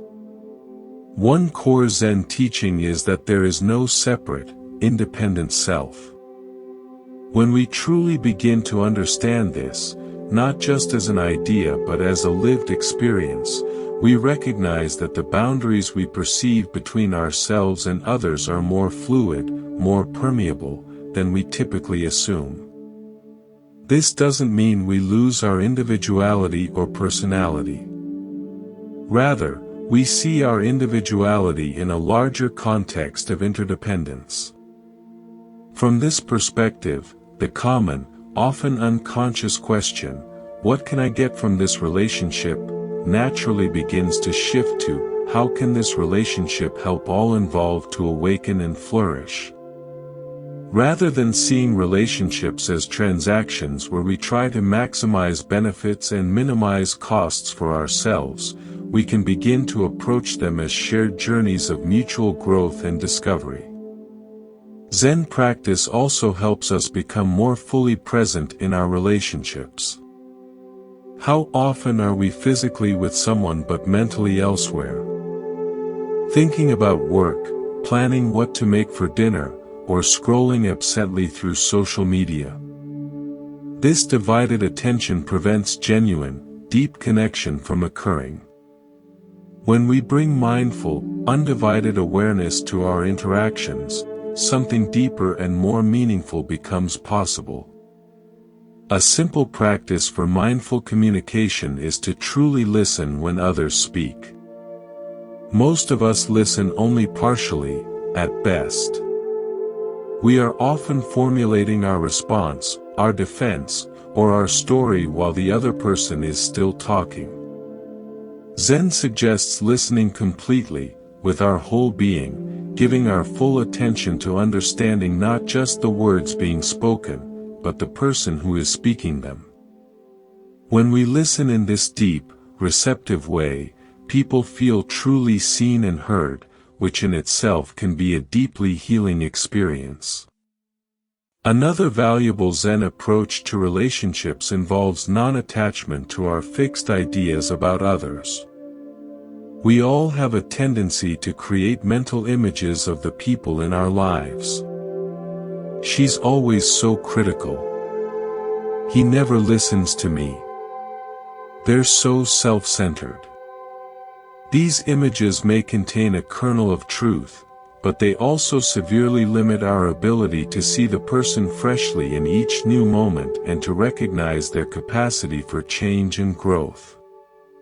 By letting go of these fixed notions and meeting others with beginner's mind, a mind open and receptive to new possibilities, rather than filled with preconceptions, we create space for genuine encounter and for the relationship to evolve. This doesn't mean ignoring problematic behaviors, but rather addressing them without reducing the whole, complex person to those behaviors. Perhaps most importantly, Zen reminds us that our interactions with others often reveal our own mind states as much as they do anything about the other person. When we find ourselves irritated by someone's behavior, the irritation arises in our consciousness. By noticing our own reactions without immediately acting them out, we gain valuable insight into our own patterns and conditioning, and we create more freedom and choice in how we respond. This internal awareness is the true foundation of skillful, compassionate relationship. As we become more conscious of our own reactions, projections, desires, and fears, we naturally bring greater clarity, wisdom, and freedom to all our interactions with others. Zen and conflict resolution. Conflict is an inevitable part of human life. Whether between individuals, within families, in workplaces, or between nations, differences in needs, values, and perceptions naturally lead to tension and disagreement. Zen doesn't offer a magical way to eliminate conflict entirely, but it provides deep insights that can help us approach conflict with greater wisdom, patience, and compassion. One key Zen insight is that conflict often escalates when we become overly identified with our positions and see them as extensions of our very self. A simple disagreement becomes personal, a threat to our identity or self-worth. From this reactive, defended state, we tend to become either defensive or aggressive, and genuine resolution becomes much more difficult. Zen practice helps us to recognize that our opinions and positions, while they may be important, are not who we are. They are just mental formations. By learning to hold them more lightly, we create psychological space for genuine dialogue. We can listen to differing viewpoints without feeling personally threatened, and we can advocate for our own perspective without needing to win at all costs. Another valuable Zen approach is to look beneath the surface positions to the underlying needs and concerns that are driving them. Often, people with seemingly opposed positions actually share common, deeper values or needs. By focusing on these shared concerns, safety, respect, belonging, understanding, rather than on the surface disagreements, we can often find creative, unexpected solutions that address everyone's essential requirements. Zen also encourages us to be attentively aware of the physical and emotional sensations that arise within us during conflict. When we feel threatened or angry, our bodies respond with increased tension, rapid heartbeat, shallow breathing, and other stress responses. By noticing these reactions in our body without being completely controlled by them, perhaps by taking a few conscious deep breaths or momentarily shifting our attention to the physical sensations, we can access more of our innate intelligence and compassion, rather than reacting from pure fight or flight instinct. The practice of non-judgment is particularly valuable in conflict situations. This doesn't mean abandoning discernment or ethical standards. It means suspending the automatic, often harsh, categorization of people and actions as good or bad, right or wrong. By staying present with the complexity and nuance of a situation, rather than hastily reducing it to simplistic judgments, we can see more clearly and respond more skillfully. Sometimes, the wisest initial response to conflict is simply to create space, to pause rather than react immediately. As one Zen saying wisely puts it, when in doubt, don't. A period of reflection, perhaps including a few minutes of meditation or a quiet walk, can allow for a more considered, compassionate response to emerge, rather than a reactive, often regrettable one. In community conflicts, Zen emphasizes the importance of creating processes where all voices can be heard with respect and attention. This doesn't mean that everyone will get what they want, but that everyone feels their perspective has been genuinely considered. When people feel truly heard, they are often much more willing to accept outcomes that are different from their initial preferences. Perhaps most fundamentally, Zen approaches conflict with a deep recognition of our shared humanity and fundamental interdependence. Even those with whom we strongly disagree are, like us, seeking happiness and trying to avoid suffering. This basic recognition doesn't automatically resolve differences, but it does provide a crucial foundation of mutual respect and compassion that makes genuine resolution and reconciliation more possible. Zen and mental health. The relationship between Zen practice and mental health is complex and nuanced. While Zen is certainly not a replacement for professional mental health care when it is needed, its insights and practices can contribute significantly to our overall psychological well-being. At its core, Zen offers a profound understanding of the human mind, how it works, how it creates suffering for itself, and how it can be transformed through the practices of meditation and mindful attention to daily activities. Through practice, we learn to observe our thoughts and emotions without being completely identified with them or controlled by them. This capacity for mindful observation creates what psychologists call metacognitive awareness, the ability to observe our own mental processes from a slight distance.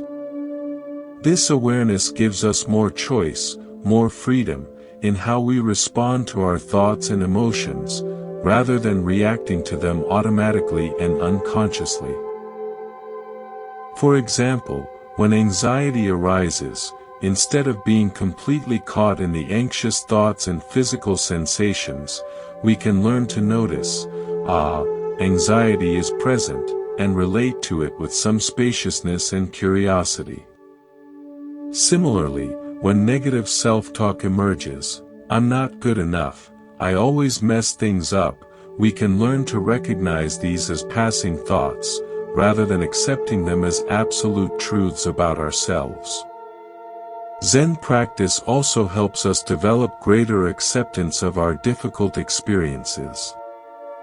Rather than fighting against uncomfortable emotions or trying to escape them through distraction, busyness, or substance use, we learn to be with them with a kind, allowing awareness. This doesn't mean passively enduring suffering or becoming a doormat. It means meeting our experience in a way that doesn't unnecessarily amplify or prolong our suffering. The concept of non-attachment in Zen is particularly valuable for mental health. Many psychological difficulties involve becoming overly attached to certain thoughts, self-concepts, or desired outcomes. When life doesn't match our fixed ideas about how things should be, we suffer.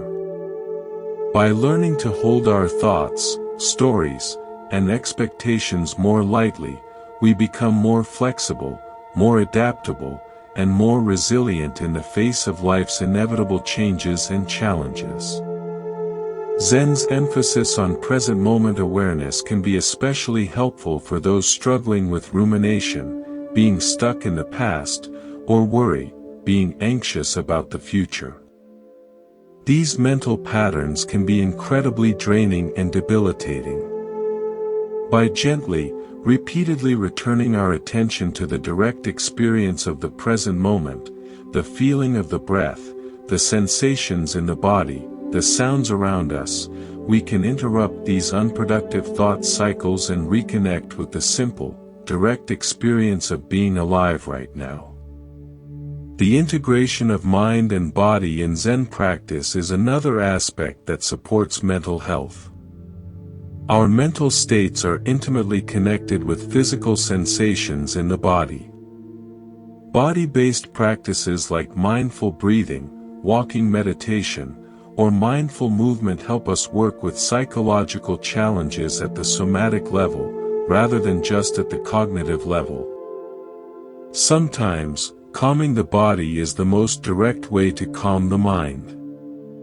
For those dealing with specific mental health conditions, Zen-inspired approaches like mindfulness-based cognitive therapy, MBCT, and acceptance and commitment therapy, ACT, have been clinically validated as effective treatments. These approaches combine traditional Zen insights with modern psychological understanding to help people address conditions like depression, anxiety disorders, and stress-related conditions. It's important to note, however, that Zen practice is not appropriate for everyone at all times. People experiencing acute psychosis, severe depressive episodes, or other serious mental health crises may need other forms of support and stabilization before meditation becomes helpful. And even for those for whom meditation is generally beneficial, certain difficult emotions or traumatic memories may arise during practice that require additional, professional support from a therapist or counselor. The wisest approach is to see Zen practice and professional mental health care not as alternatives, but as complementary resources that can work together synergistically. Many people find that combining a consistent meditation practice with therapy, and when appropriate, medication, provides the most comprehensive and effective support for their psychological well-being. Zen in the modern world. As Zen has traveled from east to west and from traditional to modern contexts, it has both transformed and been transformed by its new environments. Today, Zen practices and insights are being applied in settings the ancient masters could never have imagined, from corporate boardrooms to scientific laboratories, from prison cells to hospital wards. This global adaptation naturally raises important questions about cultural appropriation, authenticity, and the essential essence of Zen. Is Zen still Zen when it is removed from its traditional Asian cultural context? What elements are essential to preserve, and what can be wisely modified to fit new cultural environments? There is no simple, single answer to these questions. But we can observe some of the significant ways Zen is evolving in the modern world. One significant development is the secularization of Zen practices, particularly meditation. Programs like mindfulness-based stress reduction, MBSR, and mindfulness-based cognitive therapy, MBCT, have skillfully extracted meditation techniques from their religious context and presented them in scientific and therapeutic frameworks. This secularization has made meditation accessible to many people who might be uncomfortable with or skeptical of Buddhist religious elements. It has also facilitated a huge amount of scientific research on the effects of meditation, with hundreds of studies now documenting its benefits for physical and mental health. However, some critics argue that this secular approach can sometimes reduce Zen to a mere self-improvement technique, losing the deeper spiritual, ethical, and philosophical dimensions of the tradition. Another modern development is the democratization of Zen. Traditionally, Zen was primarily practiced by monks in monasteries, with lay people having limited access to the deeper teachings and intensive training. Today, Zen centers and meditation programs are available to people of all backgrounds, regardless of their ability or desire to commit to a monastic life. While this has made Zen more widely accessible, it also raises questions about the depth of practice and the role of sustained, intensive training in realizing its deeper potentials. Technology has also profoundly influenced modern Zen practice. Meditation apps, online courses, and virtual sanghas, communities, make Zen resources available to people who might not have access to local teachers or groups. These digital adaptations offer incredible convenience and accessibility, but they may also lack the direct, person-to-person transmission and the embodied community experience that has been central to the Zen tradition for centuries. Social engagement is another area where modern Zen is evolving. While traditional Zen has sometimes been criticized for focusing on individual liberation at the expense of social justice, many contemporary Zen practitioners are explicitly connecting their practice to activism and social change.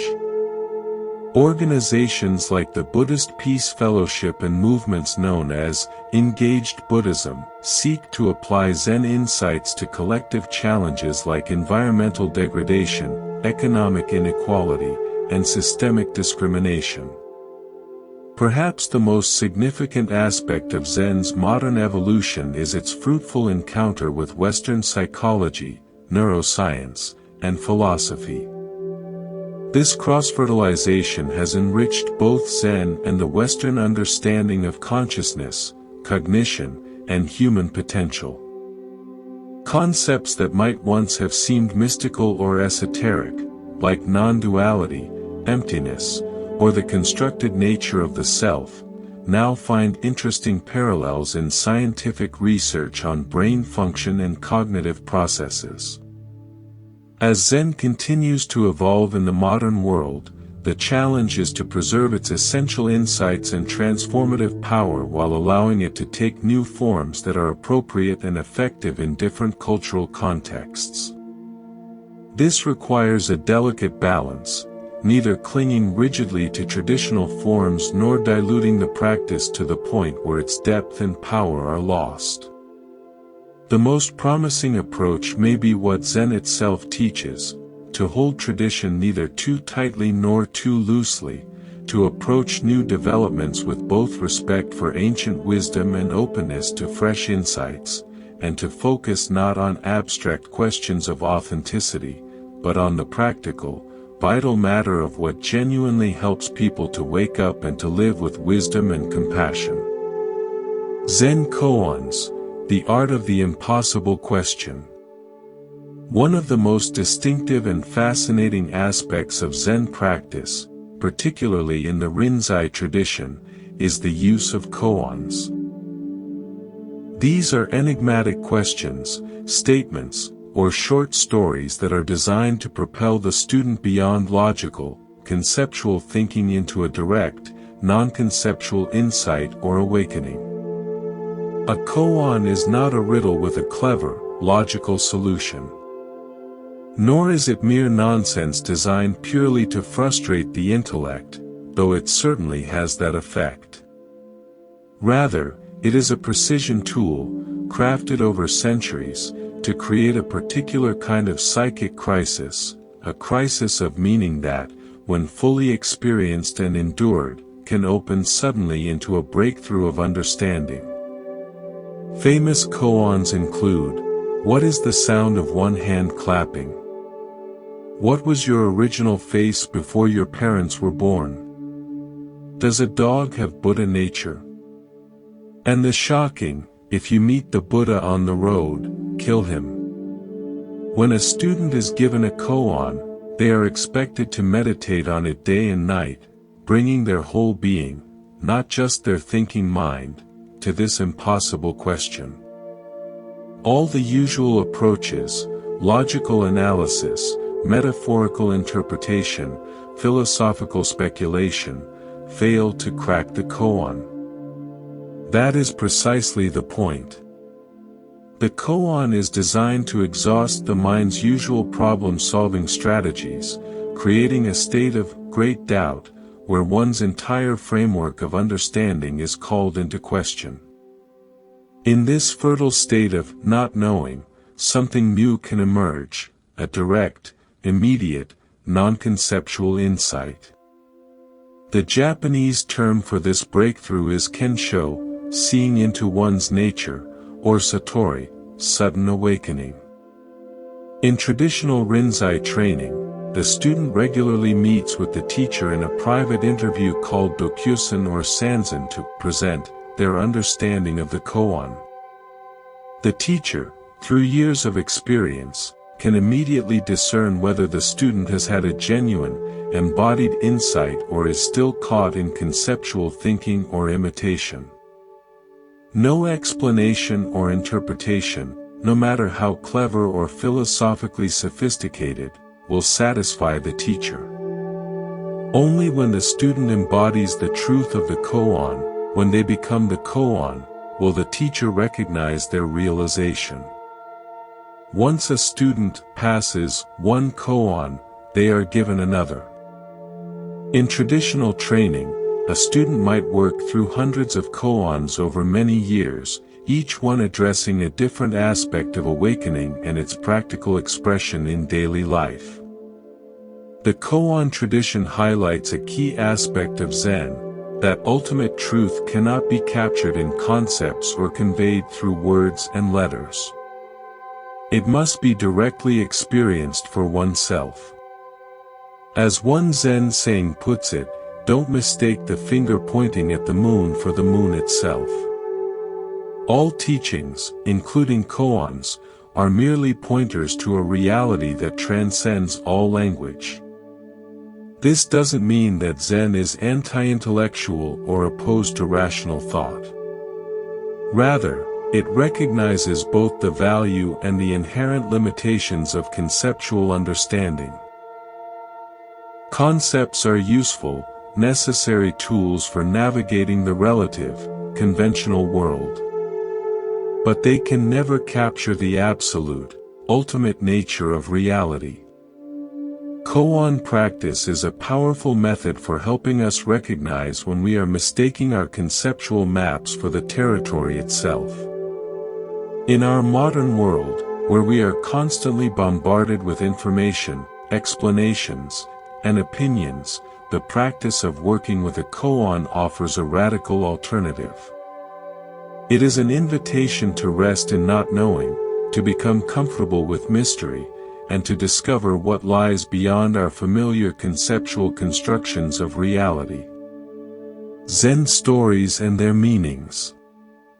Zen teachings are often transmitted not through abstract philosophical treatises, but through vivid, often paradoxical, stories. These stories typically feature interactions between masters and students, highlighting moments of awakening or illustrating key aspects of Zen wisdom in a memorable, embodied way. Let's explore a few classic Zen stories and their deeper meanings. A university professor once went to visit a famous Zen master. While the master quietly served tea, the professor talked on and on about his ideas and understandings of Zen. The master poured the visitor's cup full, and then he kept on pouring. The professor watched the tea overflow until he could no longer restrain himself. "Stop. The cup is over full. No more will go in." "Like this cup," the master said, "you are full of your own opinions and speculations. How can I show you Zen unless you first empty your cup?" This simple, powerful story illustrates a fundamental requirement for all genuine learning: the willingness to set aside our preconceptions, our certainty, and our accumulated knowledge, and to approach a subject with a beginner's mind. When we are already filled with our own ideas, judgments, and beliefs, there is no room for new understanding to enter. The tea represents Zen wisdom, but it could equally represent any form of deep learning or personal growth. The story is a timeless reminder that true learning begins with humility, openness, and a willingness to not know. A man traveling across a field encountered a tiger. He fled, the tiger chasing after him. Coming to a precipice, he caught hold of the root of a wild vine and swung himself down over the edge. The tiger sniffed at him from above. Trembling, the man looked down to where, far below, another tiger was waiting to eat him. Only the vine sustained him. Two mice, one white and one black, little by little started to gnaw away at the vine. The man saw a luscious strawberry near him. Grasping the vine with one hand, he plucked the strawberry with the other. How sweet it tasted! This vivid, haunting story captures the human condition with remarkable economy and power. The tigers represent the past and future, the regrets, shames, and memories that chase us from behind, and the fears, anxieties, and uncertainties that wait for us ahead. The mice, gnawing relentlessly at the vine, represent the passing of time, gradually bringing us closer to our inevitable death. Yet, in the very midst of this precarious, life-threatening situation, there is a strawberry, the present moment in all its potential richness and aliveness. The story does not deny the reality of danger, difficulty, or mortality. Rather, it suggests that even in the most difficult circumstances, the present moment offers us the possibility of genuine appreciation, of direct experience, of being fully alive. The man's ability to fully taste the strawberry, despite his terrifying predicament, represents our own human capacity to be present, to find beauty and sweetness, even amid great challenge and uncertainty. Two monks were arguing about a flag flapping in the wind. One said, "The flag is moving." The other said, "No, the wind is moving." They argued back and forth, unable to agree. The sixth patriarch, Huinan, happened to be passing by. He overheard their debate and told them, "Not the wind, not the flag. Mind is moving." This deceptively simple story moves through three levels of understanding. The first monk sees only the most obvious surface perception: the flag is moving. The second monk has a slightly subtler view. He recognizes that it is actually the wind that is moving the flag. But Huinan points to something even more fundamental, that both the flag and the wind are experienced within, and are movements of consciousness itself. Without a perceiving mind, there would be no experience of flag or wind at all. The story invites us to look beyond surface appearances to the deeper nature of all experience. All perception, all phenomena, happen within consciousness. Yet, we typically attribute reality and solidity to the objects of perception, while completely overlooking the consciousness in which they appear. This recognition points toward the non-dual nature of reality, where subject and object, inside and outside, are not ultimately separate. The Master Zuigen called out to himself every day, "Master," and then he would answer, "Yes, sir." Then he would say, "Be awake. Be alert," and respond, "Yes, sir." And he would add, "Don't be deceived by others, any day, any time." To which he would reply, "No, I won't." This humorous, seemingly strange story highlights the essential practice of self-awareness. Zuigen's daily dialogue with himself represents the practice of mindfulness, the capacity to observe our own thoughts, emotions, and actions from a place of awareness, rather than being completely, unconsciously identified with them. By calling himself Master, and then responding, Zuigen embodies both the aspect of awareness that can observe, the witness, and that which is observed, the contents of consciousness.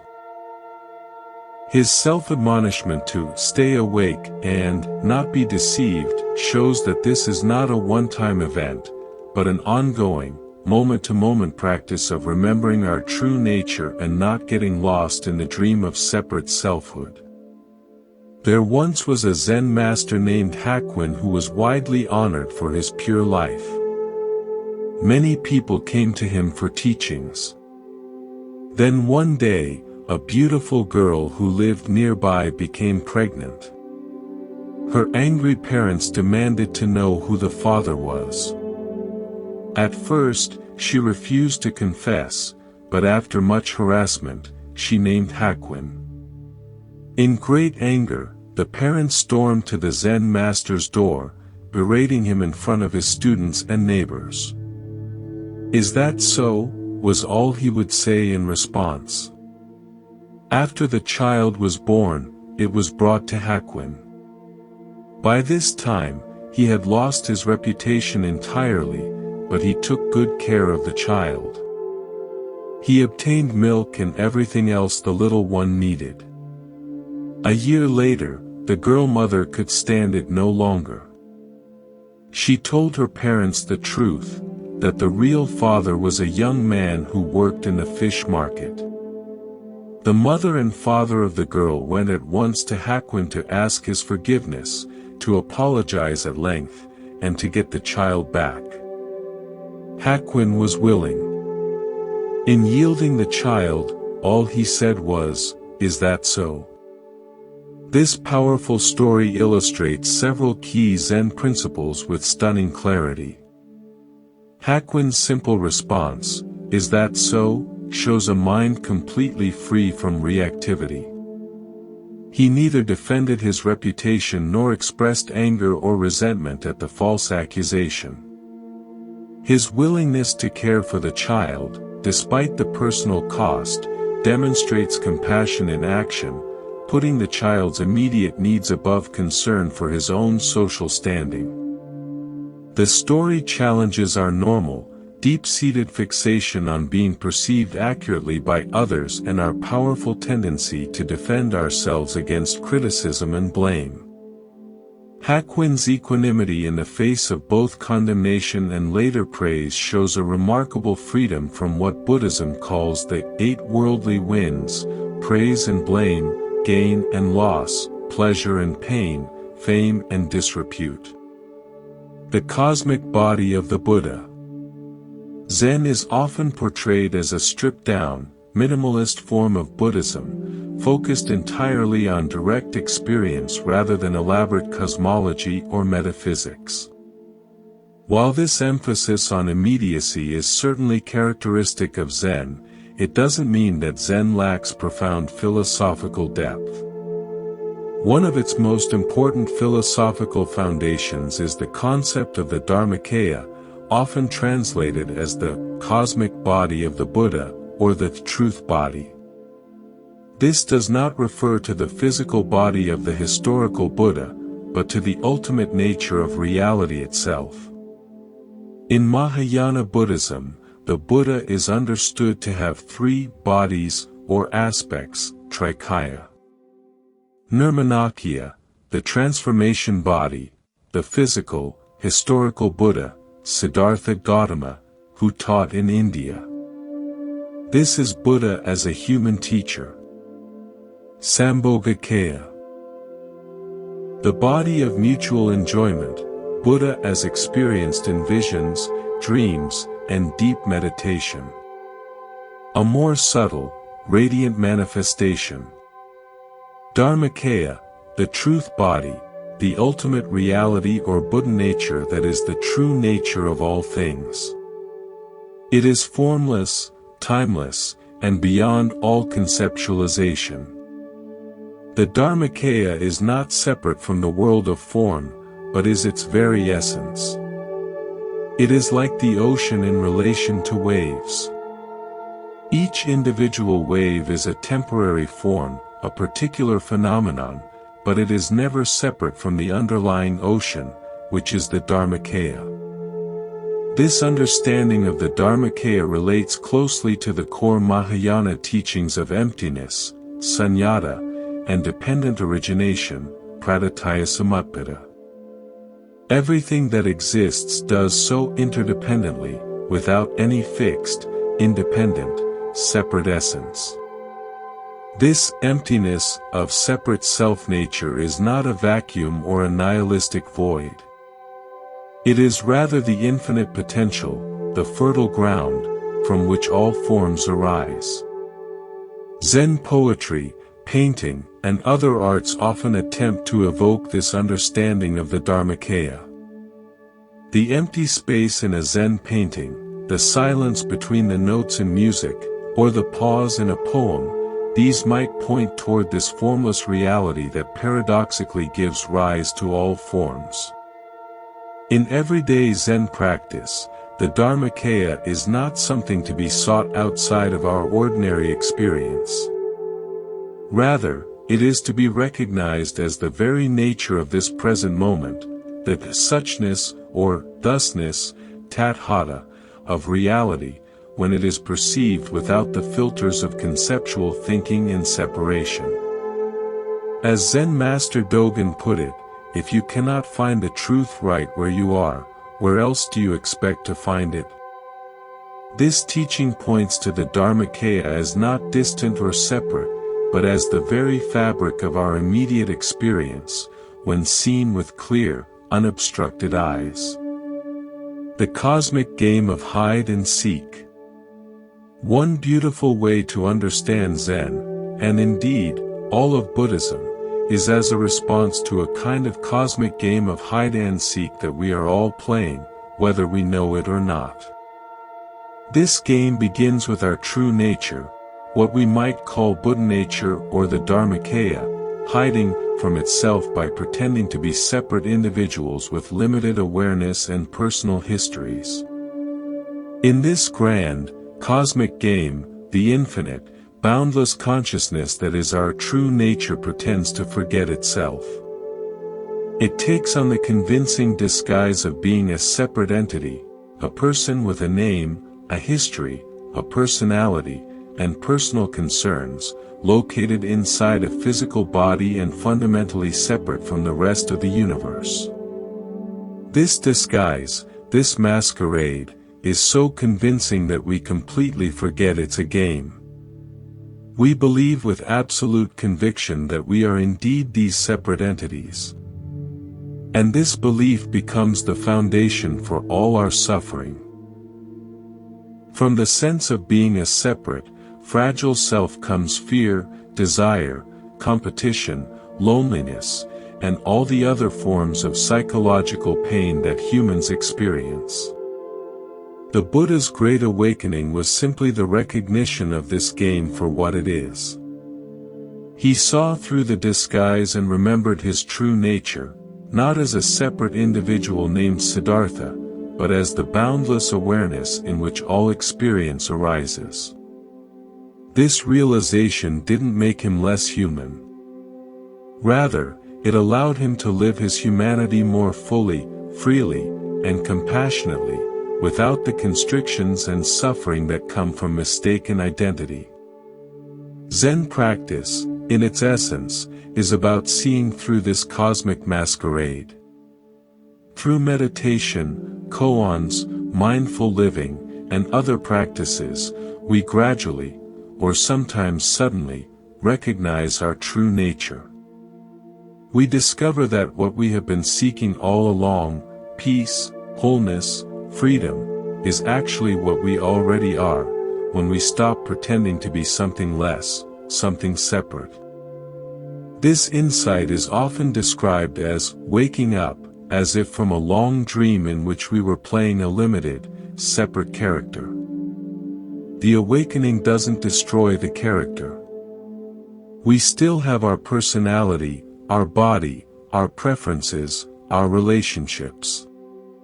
But we no longer mistake the character for our fundamental identity. We can play our human role with more freedom, creativity, and compassion, because we are no longer trapped in it. In this light, enlightenment is not the achievement of some special, exalted state, nor is it the acquisition of supernatural powers. It is simply the recognition of what has always been the case, that our true nature is not a separate entity, but the boundless awareness in which all experience appears. As the Zen saying goes, before enlightenment, chop wood and carry water. After enlightenment, chop wood and carry water. The activities don't change, but our relationship to them, our understanding of who we are, transforms completely. Zen and scientific understanding.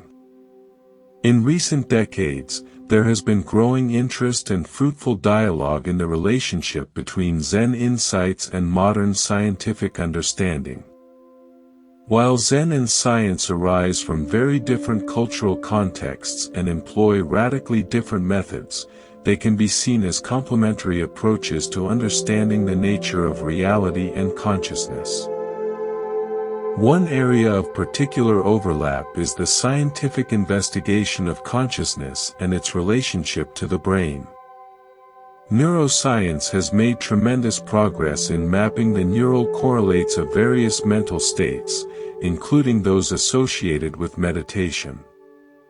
Studies using fMRI and EEG have shown that long-term meditation practice can lead to measurable changes in brain structure and function, such as increased gray matter density in areas associated with attention, emotional regulation, and self-awareness.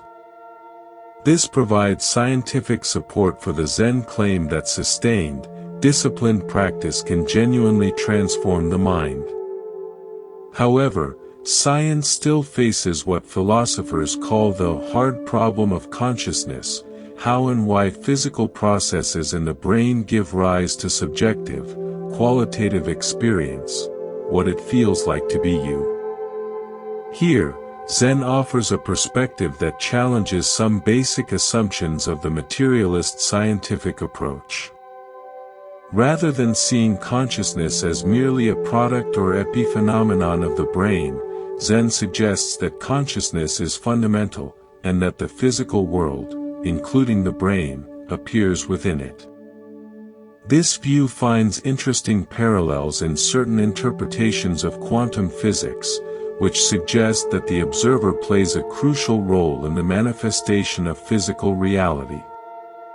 The famous double-slit experiment, for instance, demonstrates that at the quantum level, the act of observation affects what is observed, calling into question the strict subject-object division that classical science assumed. Zen's emphasis on direct, first-person experience also offers a valuable complement to the third-person, objective methodology of science. While science aims for knowledge that is objective, verifiable, and independent of any particular observer, Zen points to the irreducible reality of first-person consciousness itself. No matter how thoroughly we map the neural correlates of the taste of chocolate, the experience itself, what it feels like to taste chocolate, remains accessible only through direct, subjective awareness. Another area of resonance between Zen and science is the understanding of interdependence and interconnectedness. Ecology, systems theory, and network science all emphasize the deeply interconnected, relational nature of all phenomena, showing how elements of complex systems cannot be understood in isolation from the whole. This scientific perspective beautifully echoes the Buddhist teaching of dependent origination, praditya samutpada, that nothing exists independently, but only in relation to countless other causes and conditions. Climate science, in particular, has made it painfully clear how human activities affect the entire planetary system, underscoring in a very concrete way our profound embeddedness in the web of life.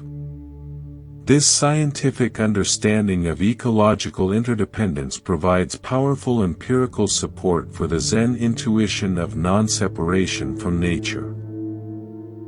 The dialogue between Zen and science can be mutually beneficial. For Zen, engagement with science can help to distinguish between genuine, universal insights and cultural accretions or superstitions that may have become attached to the tradition over centuries.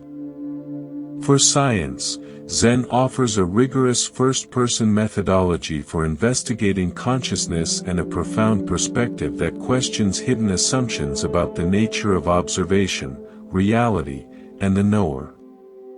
Rather than seeing Zen and science as competing, contradictory accounts of reality, we might more fruitfully view them as different, complementary facets of human inquiry, each illuminating aspects of existence that the other might miss. One explores the objective, measurable world, the other, the subjective, experiential world.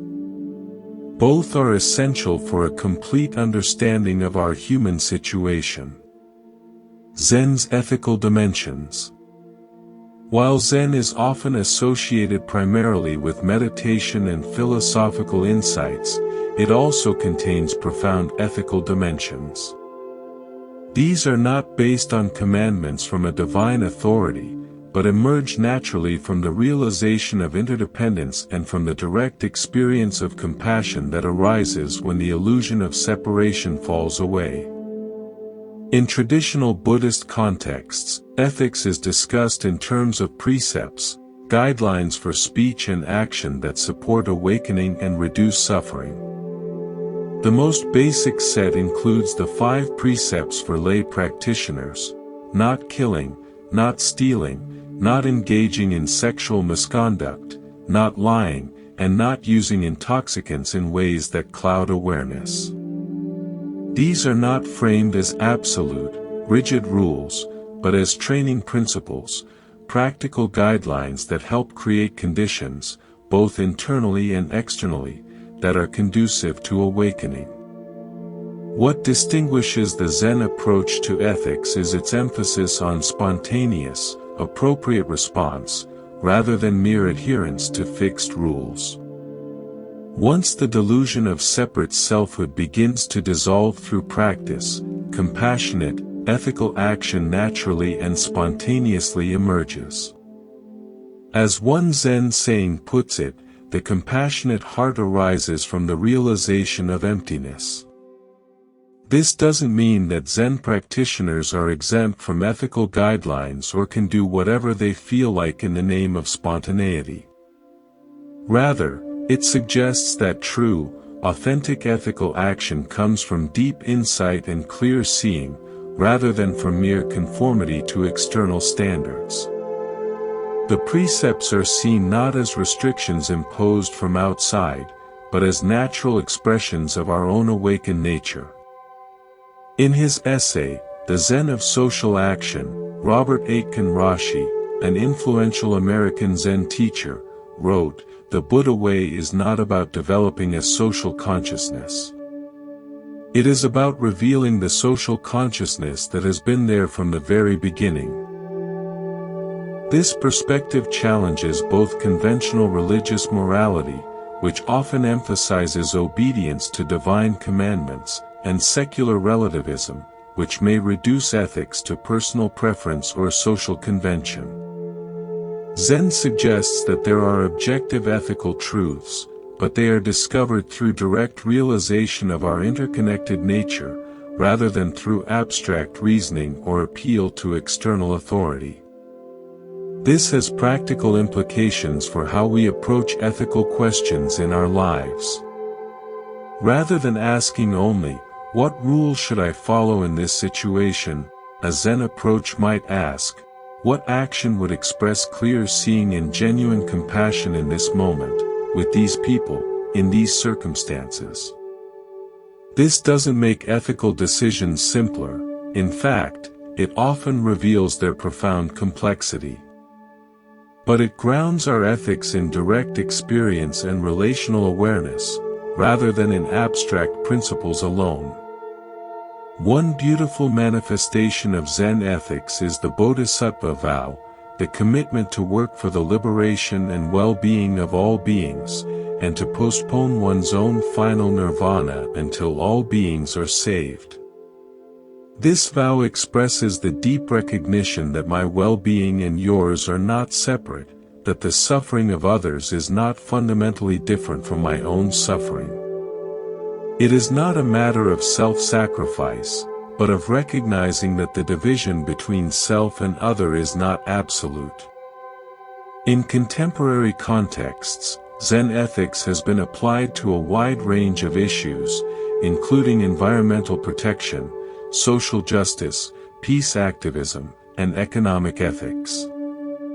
Organizations like the Buddhist Peace Fellowship and movements known as Engaged Buddhism explicitly connect meditation practice with social action, seeing them not as separate activities, but as different expressions of the same awakened awareness. The Zen approach to ethics doesn't provide simple, ready-made answers to complex moral questions. But it does offer a profound perspective that can complement other ethical frameworks. By grounding ethics in the direct realization of interconnection, rather than in abstract principles or divine commands, Zen helps us to respond to the ethical challenges of our lives with both wisdom and compassion, with both clarity and heart. Beyond religion and atheism. Is Buddhism a religion? Is it compatible with science and secular worldviews? These questions have generated countless debates, particularly as Buddhism has spread to Western countries with different cultural and intellectual traditions. The truth is that Buddhism, and Zen in particular, doesn't fit neatly into Western categories of religion versus non-religion, or theism versus atheism. It contains elements that might be considered religious in the Western sense, rituals, monasticism, concepts of rebirth and karma, but it doesn't center on belief in a creator God or in divine revelation in the way that the Abrahamic religions do. This ambiguity has led some modern interpreters to present Buddhism as a form of non-religious spirituality, or even as a purely psychological or philosophical system that is compatible with any religious belief or with none at all.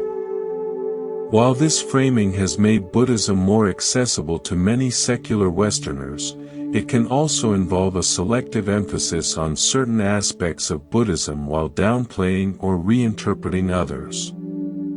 The Buddha himself rejected both of the dominant religious paradigms of his time: eternalism, the belief in an eternal soul or self that survives death unchanged, and nihilism, the belief that death is the complete, final end of the person, with no continuing consequences.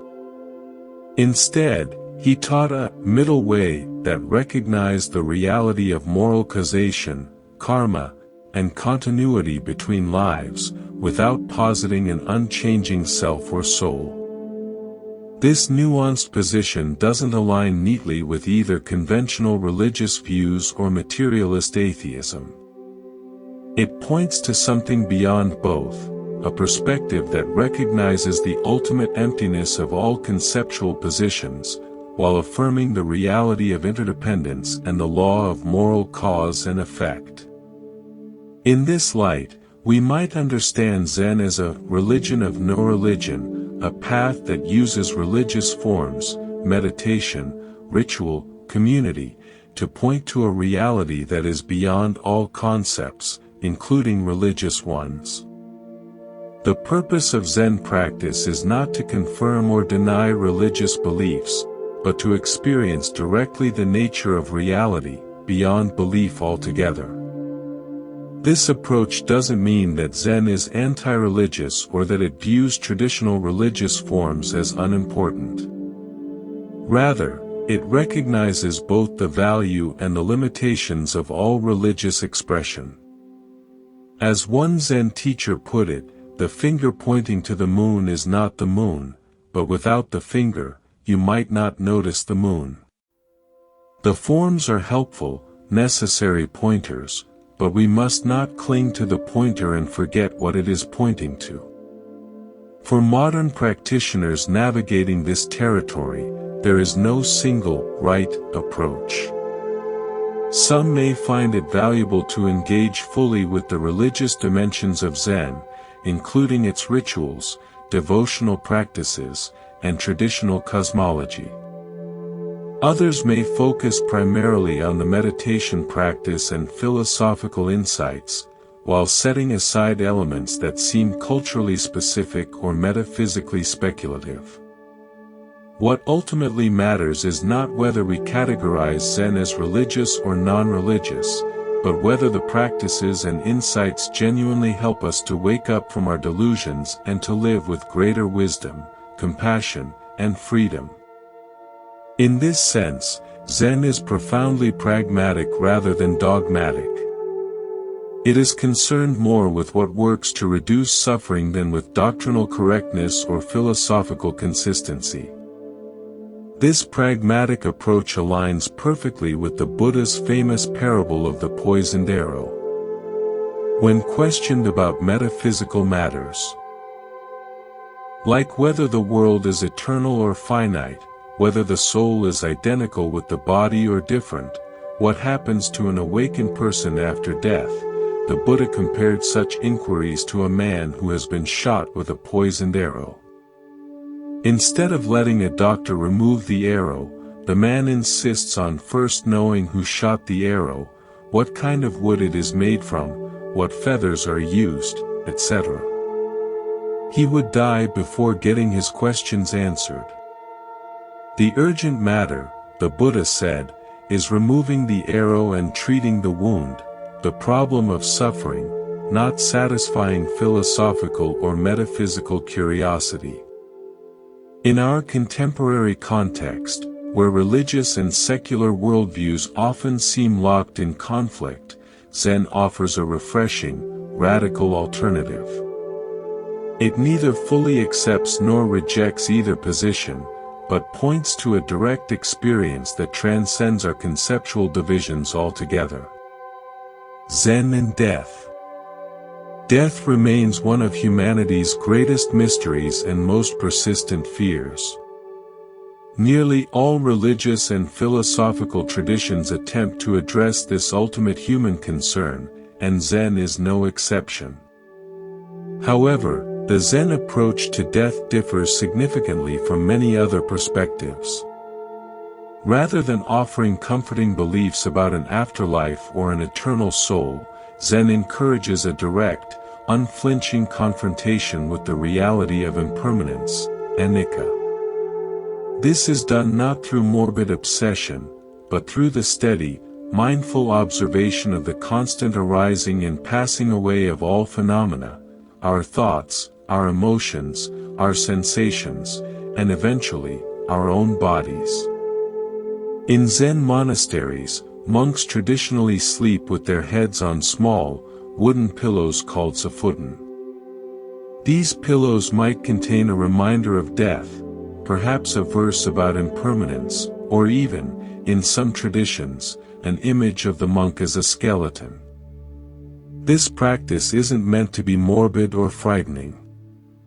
It is a practical way of keeping a clear awareness of mortality present, preventing the spiritual complacency that so easily arises when we ignore or deny the reality of death. Zen masters often emphasize that confronting death directly leads not to despair or nihilism, but to a more authentic, appreciative, and vibrant relationship with life. When we truly realize, at a gut level, that this precious human existence will definitely end, and that we do not know when, each moment becomes infinitely more valuable and vivid. As one Zen saying enigmatically puts it, die before you die, and be completely dead. Then do whatever you want. It's all good. This shocking instruction points to a psychological or spiritual death, the death of the ego, the separate self-sense. This ego death paradoxically leads to more vibrant, fearless living. By dying before you die, you release attachment to your persona, your self-image, your story, experiencing the profound freedom that comes when you no longer need to constantly maintain and defend a particular identity. The Zen tradition contains many stories of masters who faced their own physical death with remarkable equanimity, clarity, and even humor. For example, the Japanese Zen master Shunryu Suzuki was diagnosed with terminal cancer. When a student asked him, with great concern, about facing death, he replied simply, "I am not dying. I am not living. I am just here." This response reflects the Zen perspective that our true nature, Buddha nature, transcends the conventional categories of life and death. This doesn't mean that Zen practitioners feel no sadness about dying or about losing loved ones. Grief is a natural, human response to loss. Rather, it suggests that beneath the natural waves of grief, there can be a deeper, unshakable acceptance and peace, based on direct insight into the nature of existence itself. As the Zen poet Ryokan wrote after the death of his beloved nephew, "The world of dew is a world of dew. And yet. These simple, poignant lines capture both the clear recognition of impermanence, the world of dew that vanishes with the morning sun, and the human heart's natural, unresolvable response to loss, the trailing, and yet. For those caring for the dying, Zen offers valuable guidance. Rather than turning away from the reality of death or trying to maintain a false, strained cheerfulness, Zen encourages simple, grounded presence.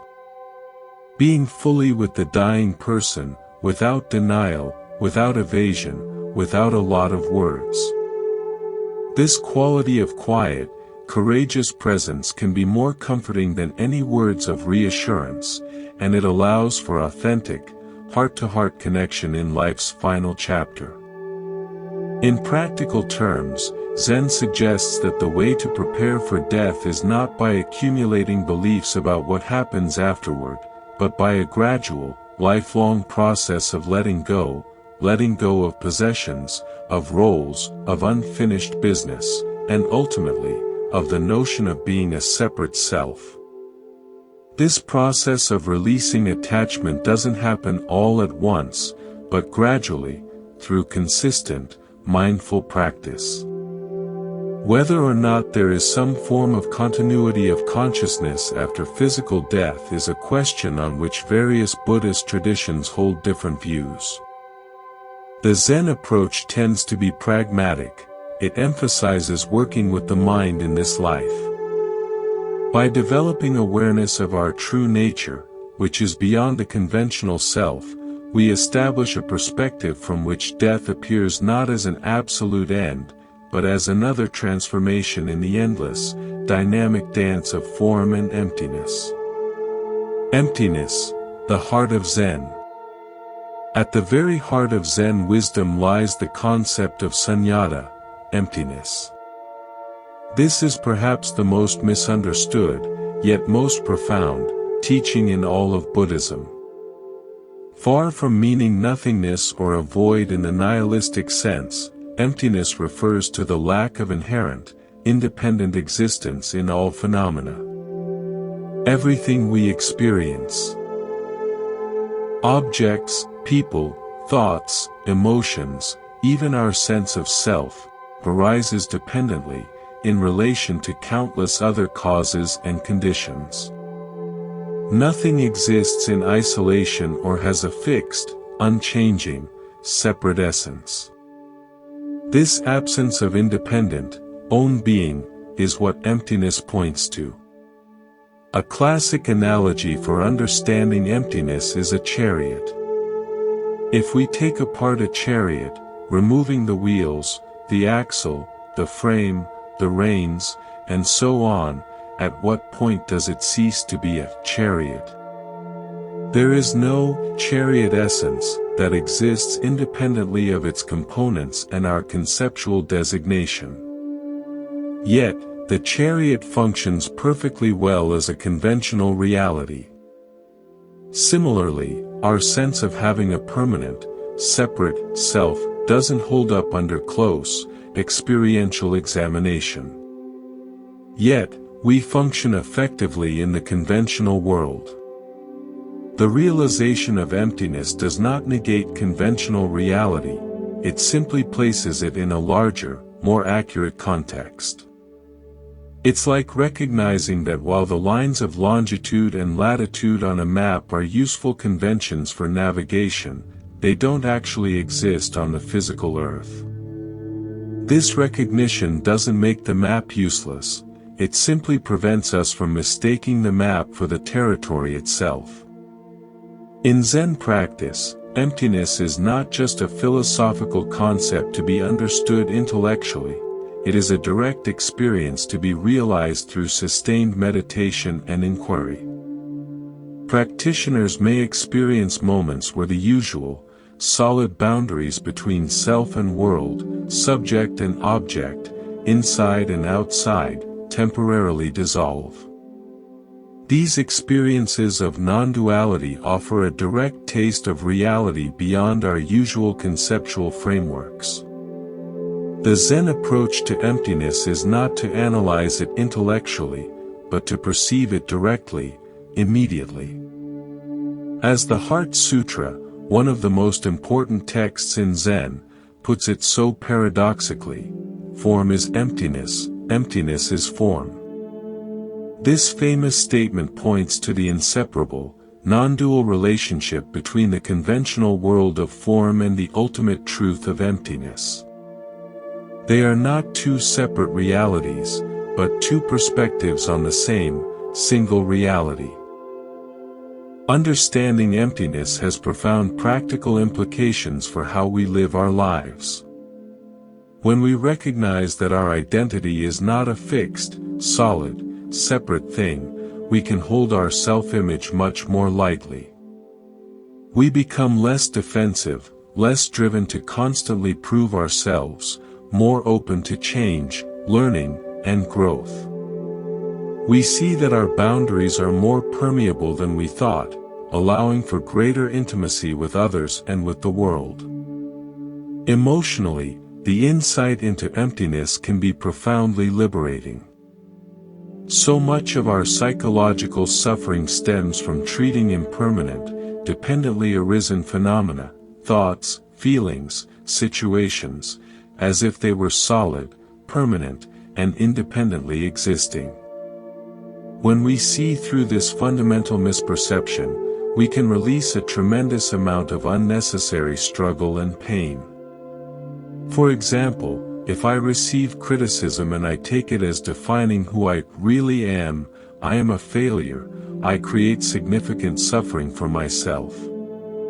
If I can recognize that both I and failure are empty concepts, useful conventions in certain contexts, but not absolute, solid truths, the sting of the criticism can diminish considerably.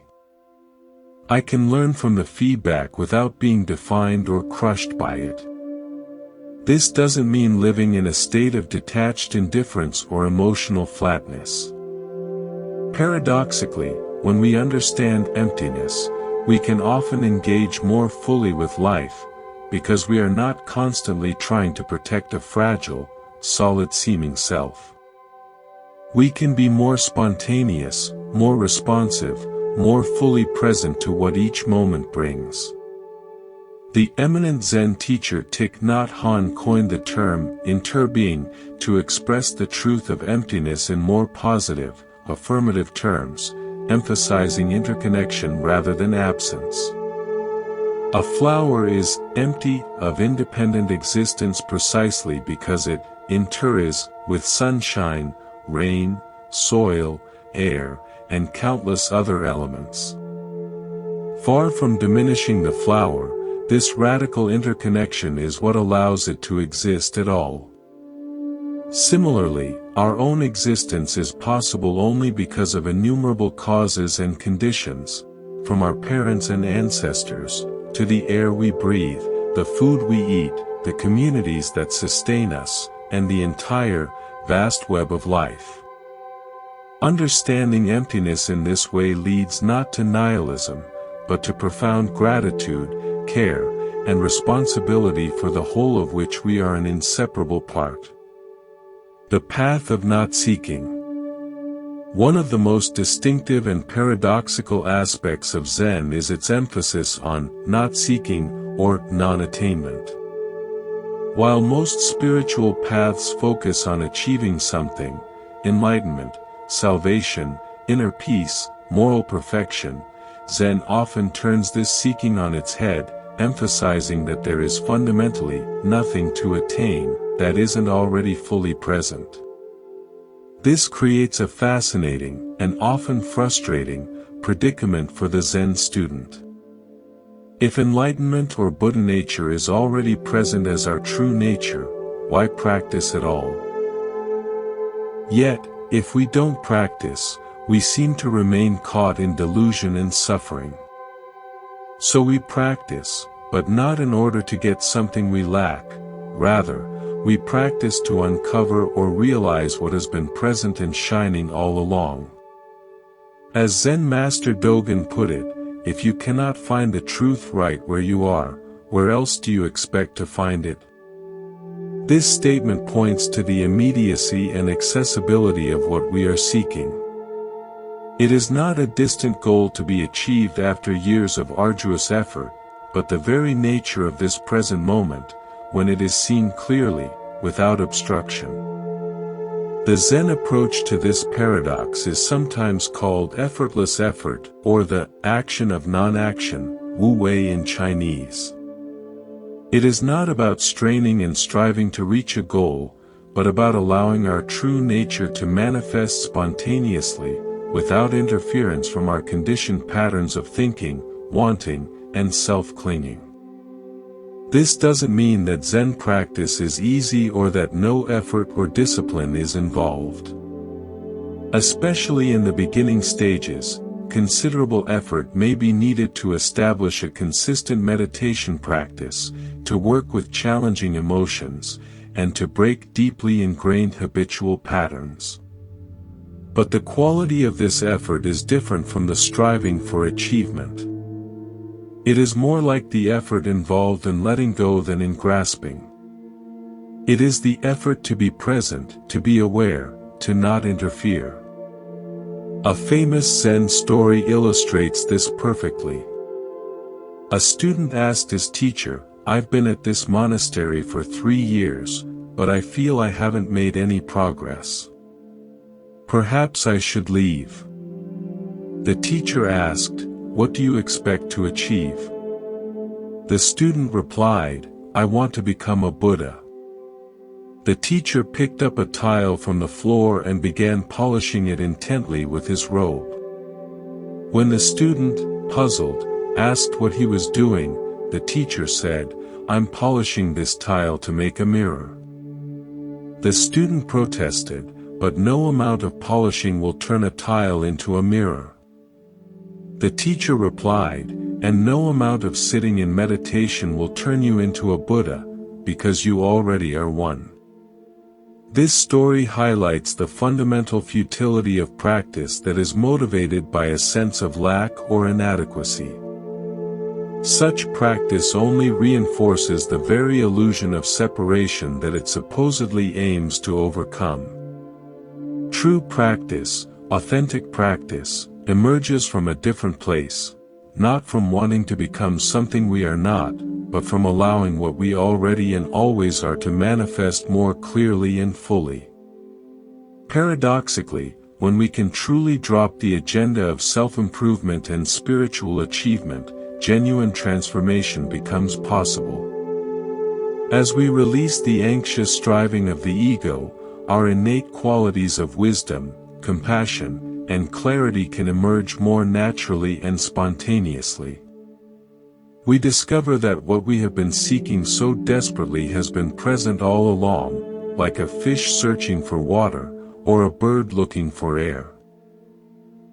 In practical terms, the path of not seeking involves a fundamental shift in our motivation and attention.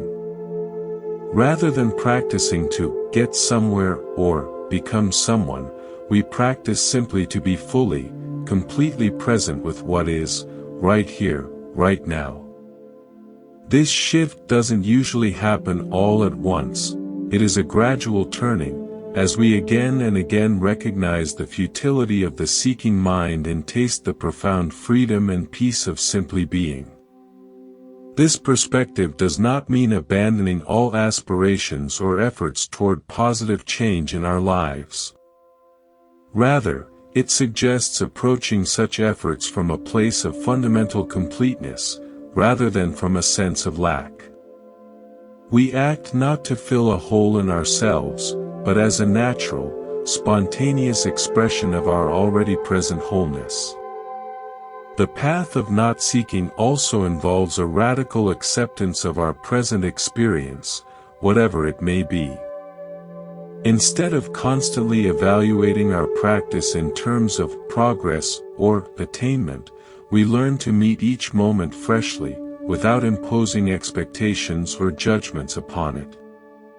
This acceptance is not passive resignation, it is a clear-eyed, courageous recognition of reality as it is, which is the necessary starting point for any authentic, effective response. Perhaps most challenging of all, the path of not seeking requires us to let go of the very identity of being a spiritual seeker or a practitioner. As long as we think of ourselves as Zen students working toward enlightenment, we are subtly reinforcing the very separate self-sense that the practice aims to see through. True practice happens when even the identity of practitioner drops away, leaving just this moment, in all its vivid suchness. As one Zen saying puts it, before enlightenment, chop wood and carry water. After enlightenment, chop wood and carry water. The external activities may not change, but our internal relationship to them transforms completely when we stop seeking something beyond this moment and discover the profound completeness that was never, for a single instant, absent. The many faces of Zen practice. While seated meditation, zazen, is rightly considered the heart of Zen practice, there are many other forms and expressions through which Zen wisdom can be cultivated and embodied. These diverse practices accommodate different temperaments, life circumstances, and inclinations, while all pointing toward the same fundamental realization. Ritual and chanting. Despite Zen's reputation for minimalism and iconoclasm, traditional Zen monasteries incorporate extensive chanting and ritual into their daily practice. These elements are not viewed as ways to petition external forces or deities. Rather, they are seen as embodied expressions of the awakened mind. Chanting sutras, Buddhist scriptures, or dharni, sacred phrases, engages the body, the breath, and the voice in a way that can quiet discursive thinking and cultivate single-pointed, concentrated attention. The rhythmic, melodic quality of group chanting can also create a powerful sense of harmony and shared purpose that supports and deepens individual practice. Rituals like offering incense, performing bows, prostrations, formal walking meditation, and ceremonial meals are all ways of bringing mindful awareness into physical movement and everyday activities.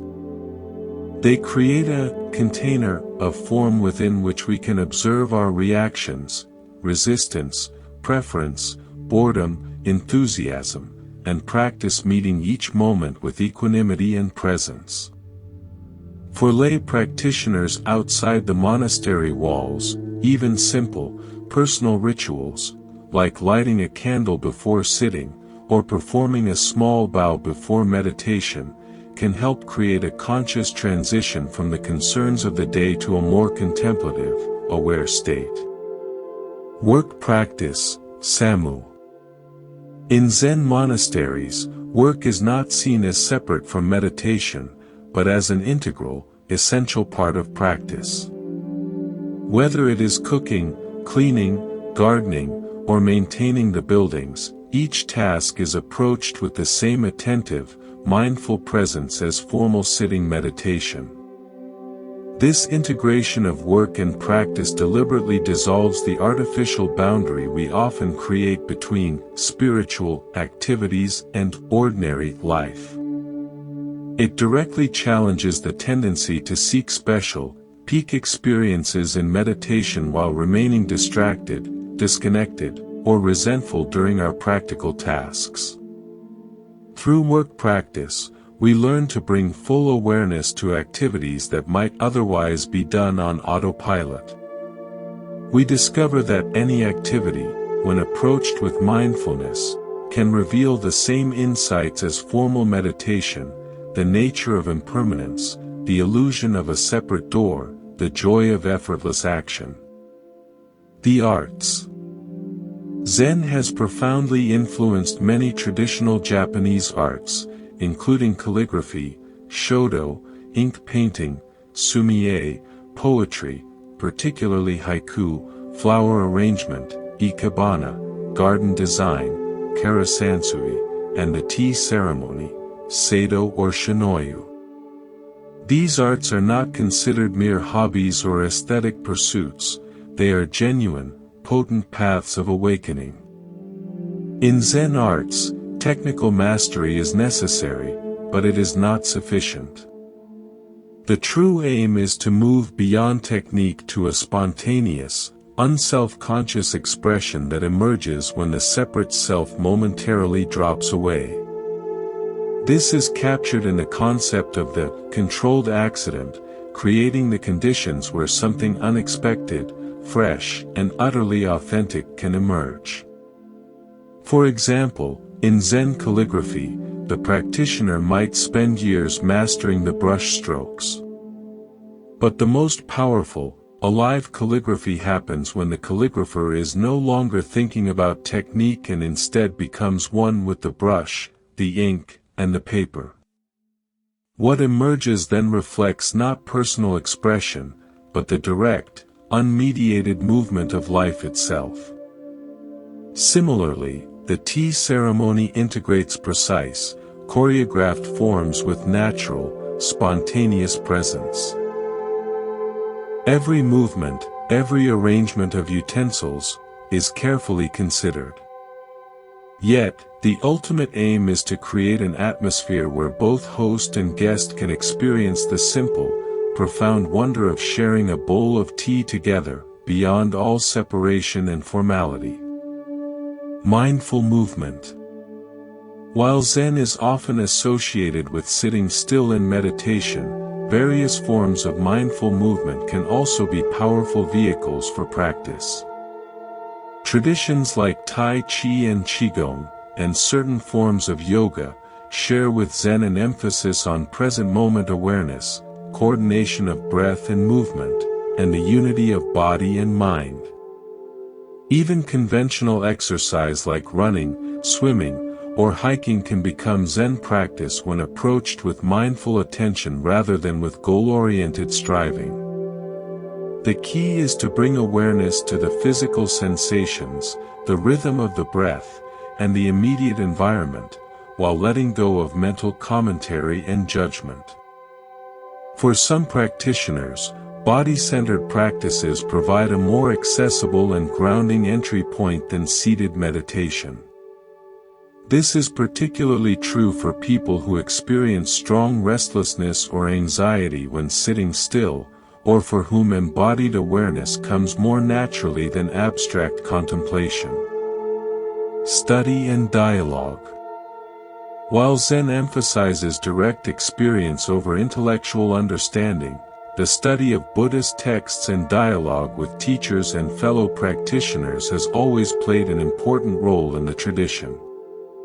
Study provides conceptual maps and frameworks that can help orient our practice, clarify misunderstandings, and avoid common pitfalls.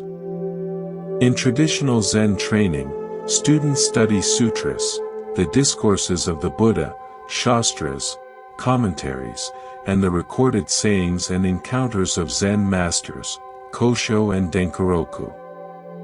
This study is not aimed at accumulating knowledge for its own sake, but at recognizing pointers to direct experience and clarifying the path of practice. Dialogue with a teacher, whether in the formal setting of private interview, dokusen, or in more casual conversation, allows for direct, personal interaction with someone who, ideally, embodies the teaching. The teacher doesn't simply impart information, they create conditions and offer challenges that can precipitate insight in the student. Group discussion, or Dharma discussion, provides opportunities to articulate one's own understanding, to learn from the perspectives of others, and to recognize common patterns and challenges in practice. By hearing how others are working with similar questions and difficulties, we often gain fresh, valuable insights into our own experience. Engaged practice. Increasingly, Zen practitioners are exploring forms of engaged practice that explicitly connect meditation with social action and service. This approach recognizes that inner transformation and social transformation are deeply interdependent, neither is complete without the other. Engaged practice might involve applying Zen principles to activism for environmental protection, social justice, peace, or other causes. It emphasizes bringing the qualities cultivated in meditation, presence, compassion, non-reactivity, clear seeing, into the challenging, often chaotic, realm of collective issues and social systems. Rather than seeing social engagement as a distraction from real practice, this approach recognizes that how we respond to the suffering in the world is a crucial test and expression of our understanding. If our meditation does not lead to greater compassion and more skillful action in the world, then something essential may be missing in our practice. The diverse forms of Zen practice reflect the tradition's remarkable adaptability and pragmatism. What matters most is not the specific form itself, but the quality of awareness and presence we bring to it. Any activity, any moment, approached with full presence and openness, can become a vehicle for awakening. Common misconceptions about Zen. As Zen has traveled from east to west and entered popular culture, various misconceptions have arisen about its true nature and practice. Clarifying these can help newcomers approach Zen with more accurate expectations and a clearer understanding. Misconception 1: Zen is about emptying the mind. Perhaps the most common misconception is that the goal of Zen meditation is to empty the mind of all thoughts, to achieve a blank, thoughtless state. This leads many beginners to feel frustrated and inadequate when they find they cannot stop the endless stream of thoughts, assuming they are bad at meditation. In reality, Zen practice is not about suppressing or eliminating thoughts. It is about changing our relationship to thinking.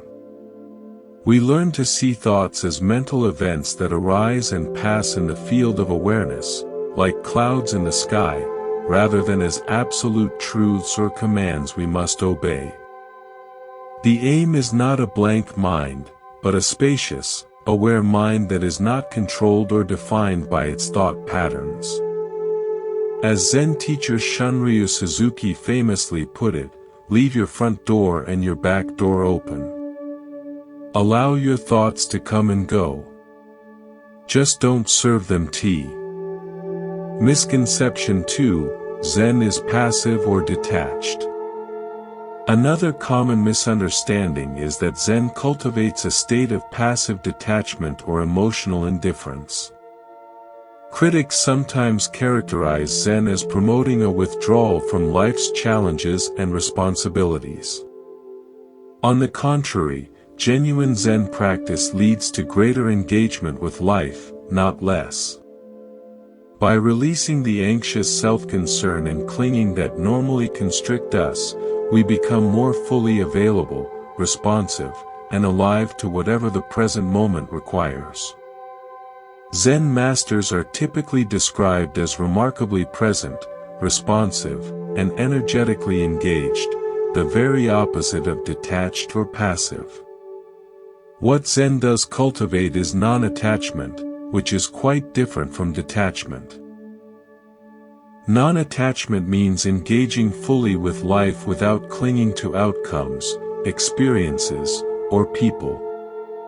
It is like playing a game wholeheartedly, while remembering that it is, after all, just a game. Misconception 3, Zen is anti-intellectual. Because Zen emphasizes direct experience over conceptual understanding and often uses unconventional, seemingly illogical methods, it is sometimes portrayed as anti-intellectual or dismissive of critical thinking. In truth, Zen does not reject the intellect, but it recognizes both its value and its inherent limitations. Conceptual thinking is a useful, powerful tool for navigating the relative, conventional world. But it can never capture the absolute, non-conceptual nature of reality. Zen masters might use shocking, paradoxical methods to point beyond concepts, but this does not mean that intellectual capacity or study is irrelevant. Many great Zen teachers were highly educated and intellectually sophisticated. They used their cognitive abilities skillfully, while not being limited or trapped by conceptual frameworks. As Zen teacher Norman Fisher puts it, thinking is not the problem. The problem is thinking that thinking is all there is. Misconception 4, Zen is mystical or supernatural. Some popular portrayals of Zen emphasize mysterious experiences, special powers, or supernatural insights. This can create the impression that Zen practice is about attaining altered states of consciousness or acquiring magical abilities unavailable to ordinary people.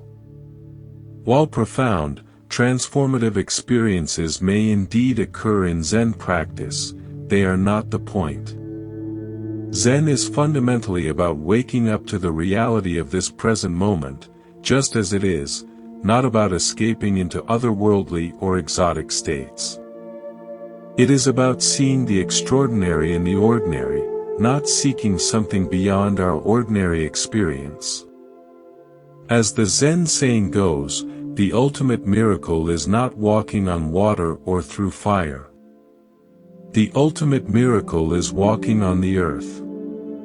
The most profound realization in Zen is not some esoteric experience, but the direct, clear recognition of the wonder and completeness of ordinary reality. Misconception 5: Zen is a quick fix. In our culture of instant gratification, meditation is sometimes marketed as a quick solution to stress, anxiety, or unhappiness. This can create unrealistic expectations about what Zen practice can deliver, especially in the short term.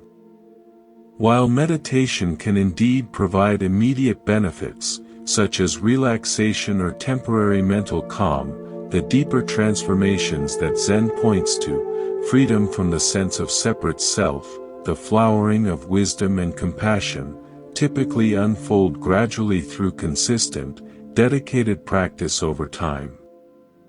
There may be moments of sudden insight, kensho, but integrating these insights into the fabric of our daily life is usually a longer, more nuanced process. Zen is better understood as a lifelong path of exploration and discovery, than as a technique for quick results. The question is not so much, what will I get from this, but rather, am I willing to show up consistently and engage authentically with whatever arises? Misconception 6: Zen is worship of the Buddha. Some people, unfamiliar with Buddhism, mistakenly assume that Zen Buddhists worship the Buddha as a god or divine figure. They may be confused by the presence of Buddha statues in Zen centers or by the bowing that is part of Zen ritual. In Zen, the Buddha is not viewed as a deity to be worshipped, but as a human being who discovered and fully exemplified the potential for awakening that exists within all of us. He is a teacher, a guide, an inspiration. Bowing to Buddha images is not worship in the Western religious sense, it is a gesture of respect, gratitude, and a recognition of our own inherent Buddha nature. As one Zen saying provocatively puts it, if you meet the Buddha on the road, kill him. This is not a call to violence, but a powerful warning against turning the Buddha, or any spiritual concept, into an object of attachment or external authority. The true Buddha is not the historical figure or any statue, it is the awakened nature of reality itself, which we must realize for ourselves. By clarifying these common misconceptions, we can approach Zen with more accurate expectations and a clearer understanding of what the practice actually involves. Rather than an escape from life, Zen provides a way to enter more fully, freely, and compassionately into life just as it is. Practical guidance for beginners. If you feel inspired to explore Zen practice for yourself, here are some practical, down-to-earth suggestions for getting started in a sustainable and supportive way. Start small. Rather than trying to establish an ambitious meditation schedule right away, sitting for an hour a day, for instance, begin with short, manageable, but regular periods of practice.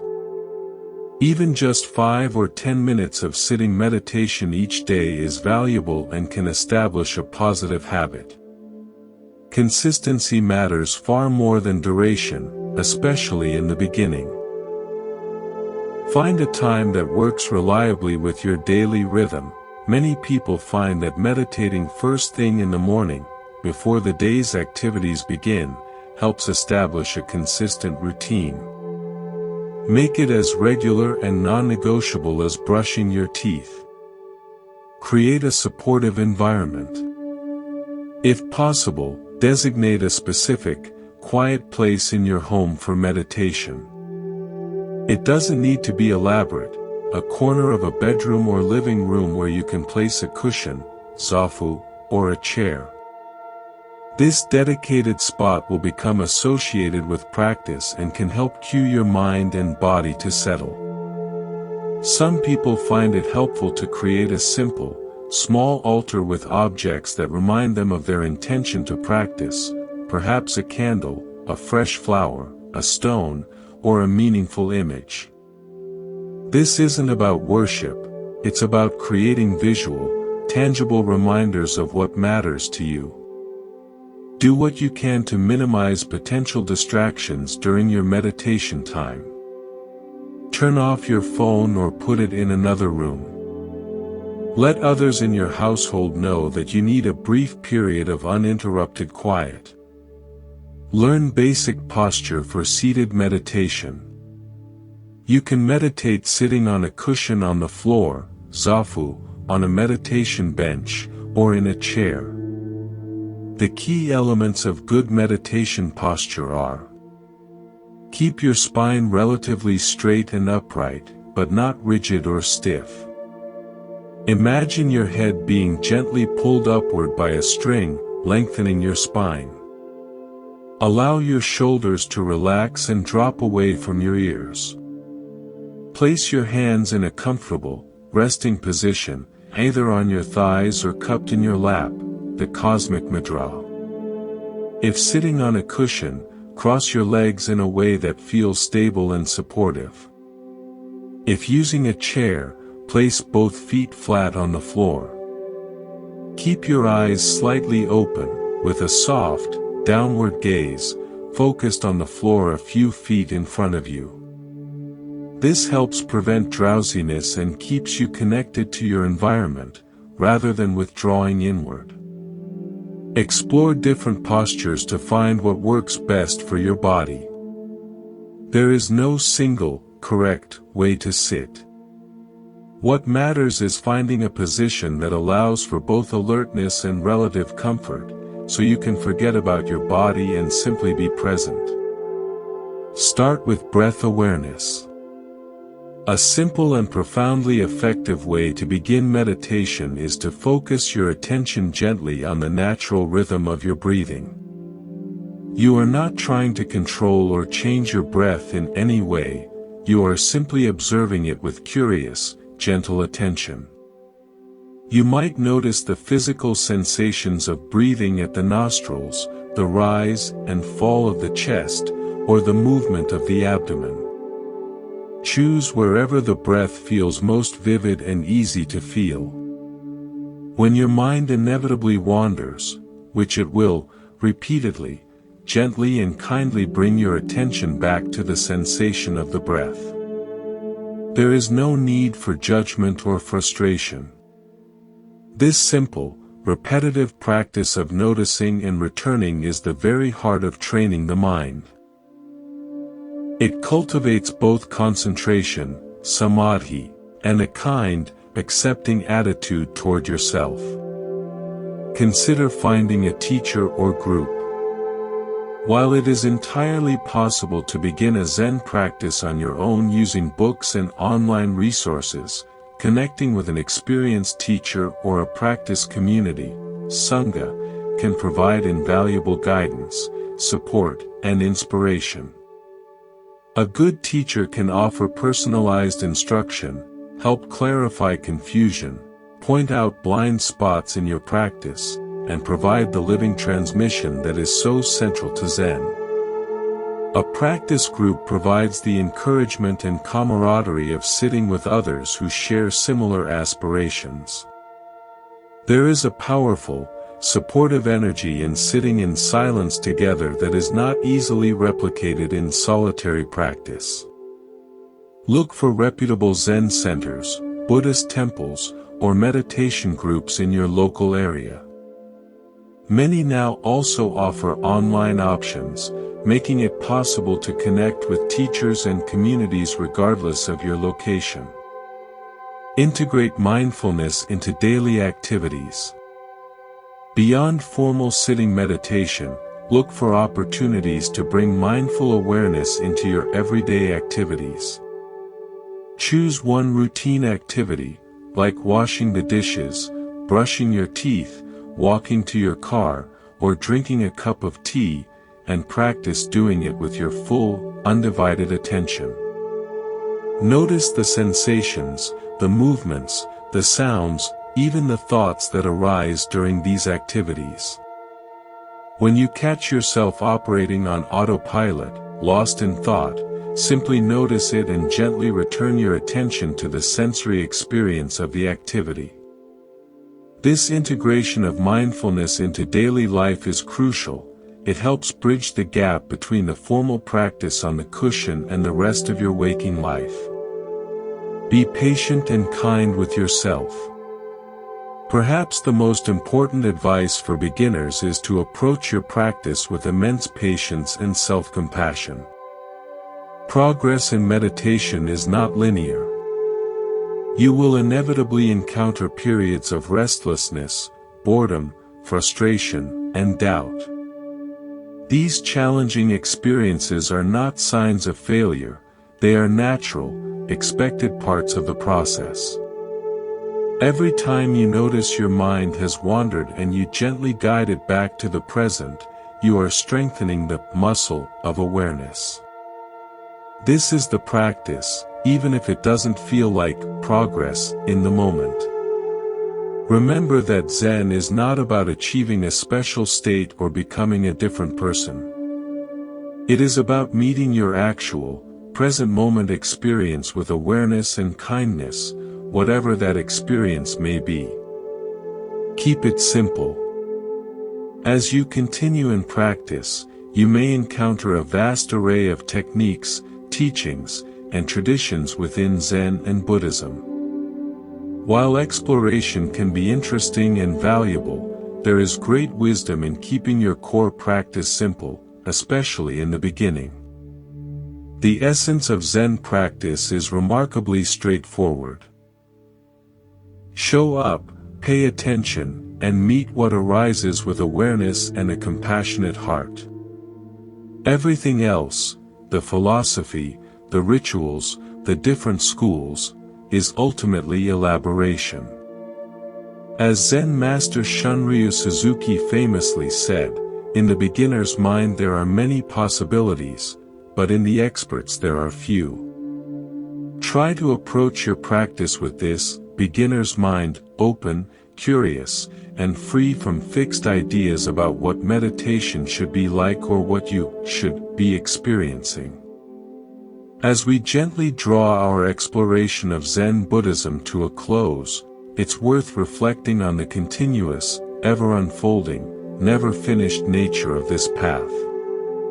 Unlike many pursuits in life that have clear endpoints, certificates, or achievements, Zen practice is never truly completed.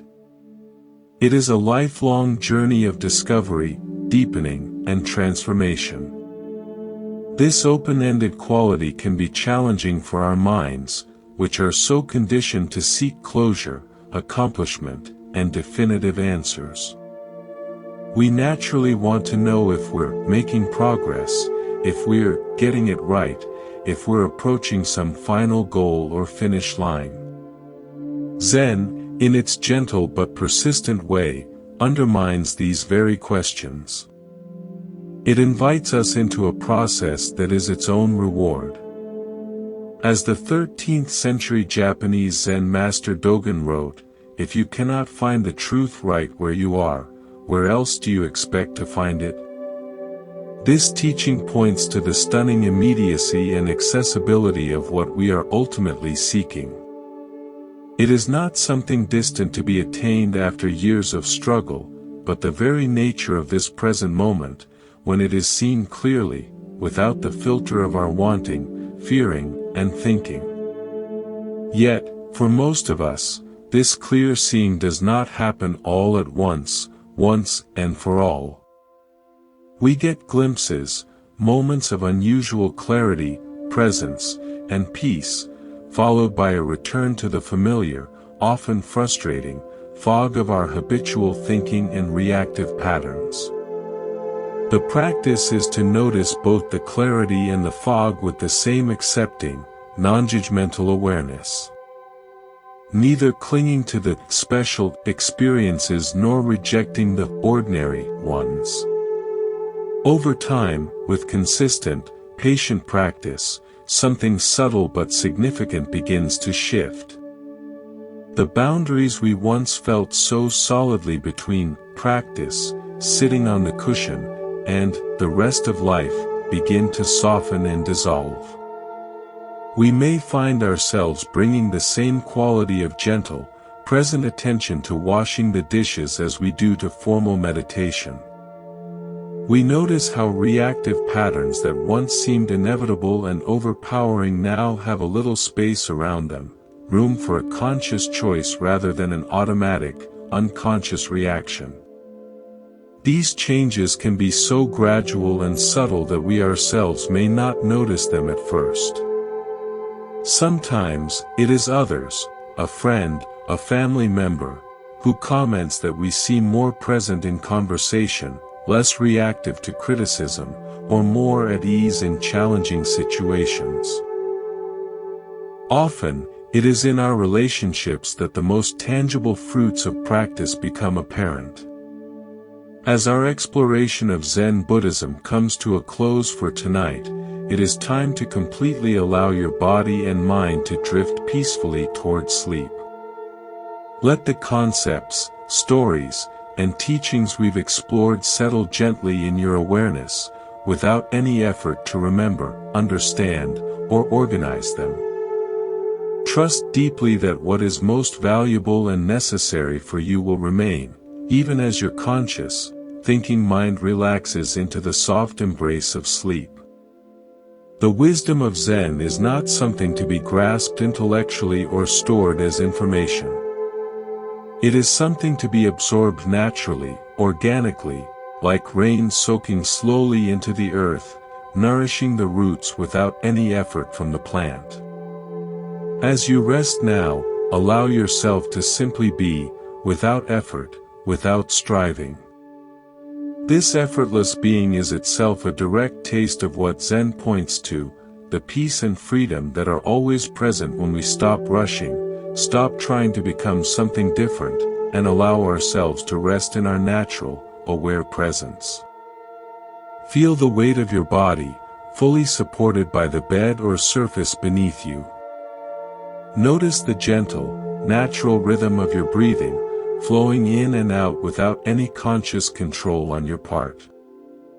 Listen to any sounds in your environment, near or far, without labeling them or judging them, just pure, simple hearing. As thoughts arise, perhaps reflections on what you've heard, plans for tomorrow, or wanderings to unrelated matters, simply notice them with gentle awareness. There is no need to follow them, no need to push them away. Like clouds moving through a vast sky, they can drift through the spaciousness of your awareness without disturbing its fundamental tranquility and peace. In these precious moments before sleep, you are practicing what Zen calls wu-wei, non-doing. You are not actively trying to accomplish anything, not even trying to fall asleep. This letting go of all effort creates the optimal conditions for deep, natural, restorative rest to arise on its own. As you continue to relax, you might become aware of subtle sensations throughout your body, areas of tension gradually releasing, feelings of warmth or coolness, perhaps tingling or pulsing. Meet these sensations with the same gentle, allowing awareness you've been cultivating. They are not problems to be fixed, they are simply part of your living experience in this present moment. Remember that sleep itself is a natural, organic process that requires no effort on your part. Your body knows perfectly well how to sleep. You only need to create the conditions, relaxation, surrender, trust, for this innate, bodily wisdom to express itself. By releasing conscious control and surrendering to your body's deep intelligence, you allow sleep to emerge gently, organically. If you find that sleep doesn't come easily tonight, that is perfectly okay, too. Even lying in a state of restful, aware presence provides significant restoration and benefits for your body and mind. Rather than struggling against wakefulness, you can rest in the peace of simply being, without adding the additional stress of worrying about sleep. In traditional Zen, there is even a practice called sleeping Zen, where practitioners learn to maintain a soft, thin thread of awareness even as they drift into sleep. This isn't about controlling the sleep process, but about allowing awareness to gently accompany you into the dream world, creating a beautiful continuity of presence between your waking and sleeping states. As we conclude, I invite you to let go completely of concepts, of effort, of any need to understand or remember anything from our journey together. Simply rest in the silent, aware presence that is reading these words, that is feeling your body, that is hearing sounds, that is already present beneath the surface of all your changing experiences. May your sleep be deep, peaceful, and profoundly restorative. And may you wake feeling refreshed, carrying the quiet, simple insight of Zen into your new day, not as something separate from your ordinary life, but as the very ground of being from which all your experiences arise. Good night. And thank you for joining me on this journey through the heart of Zen Buddhism, the religion of no religion, the path that is no path, leading to the destination that was never, ever absent. Rest well, in the peace that is your true nature.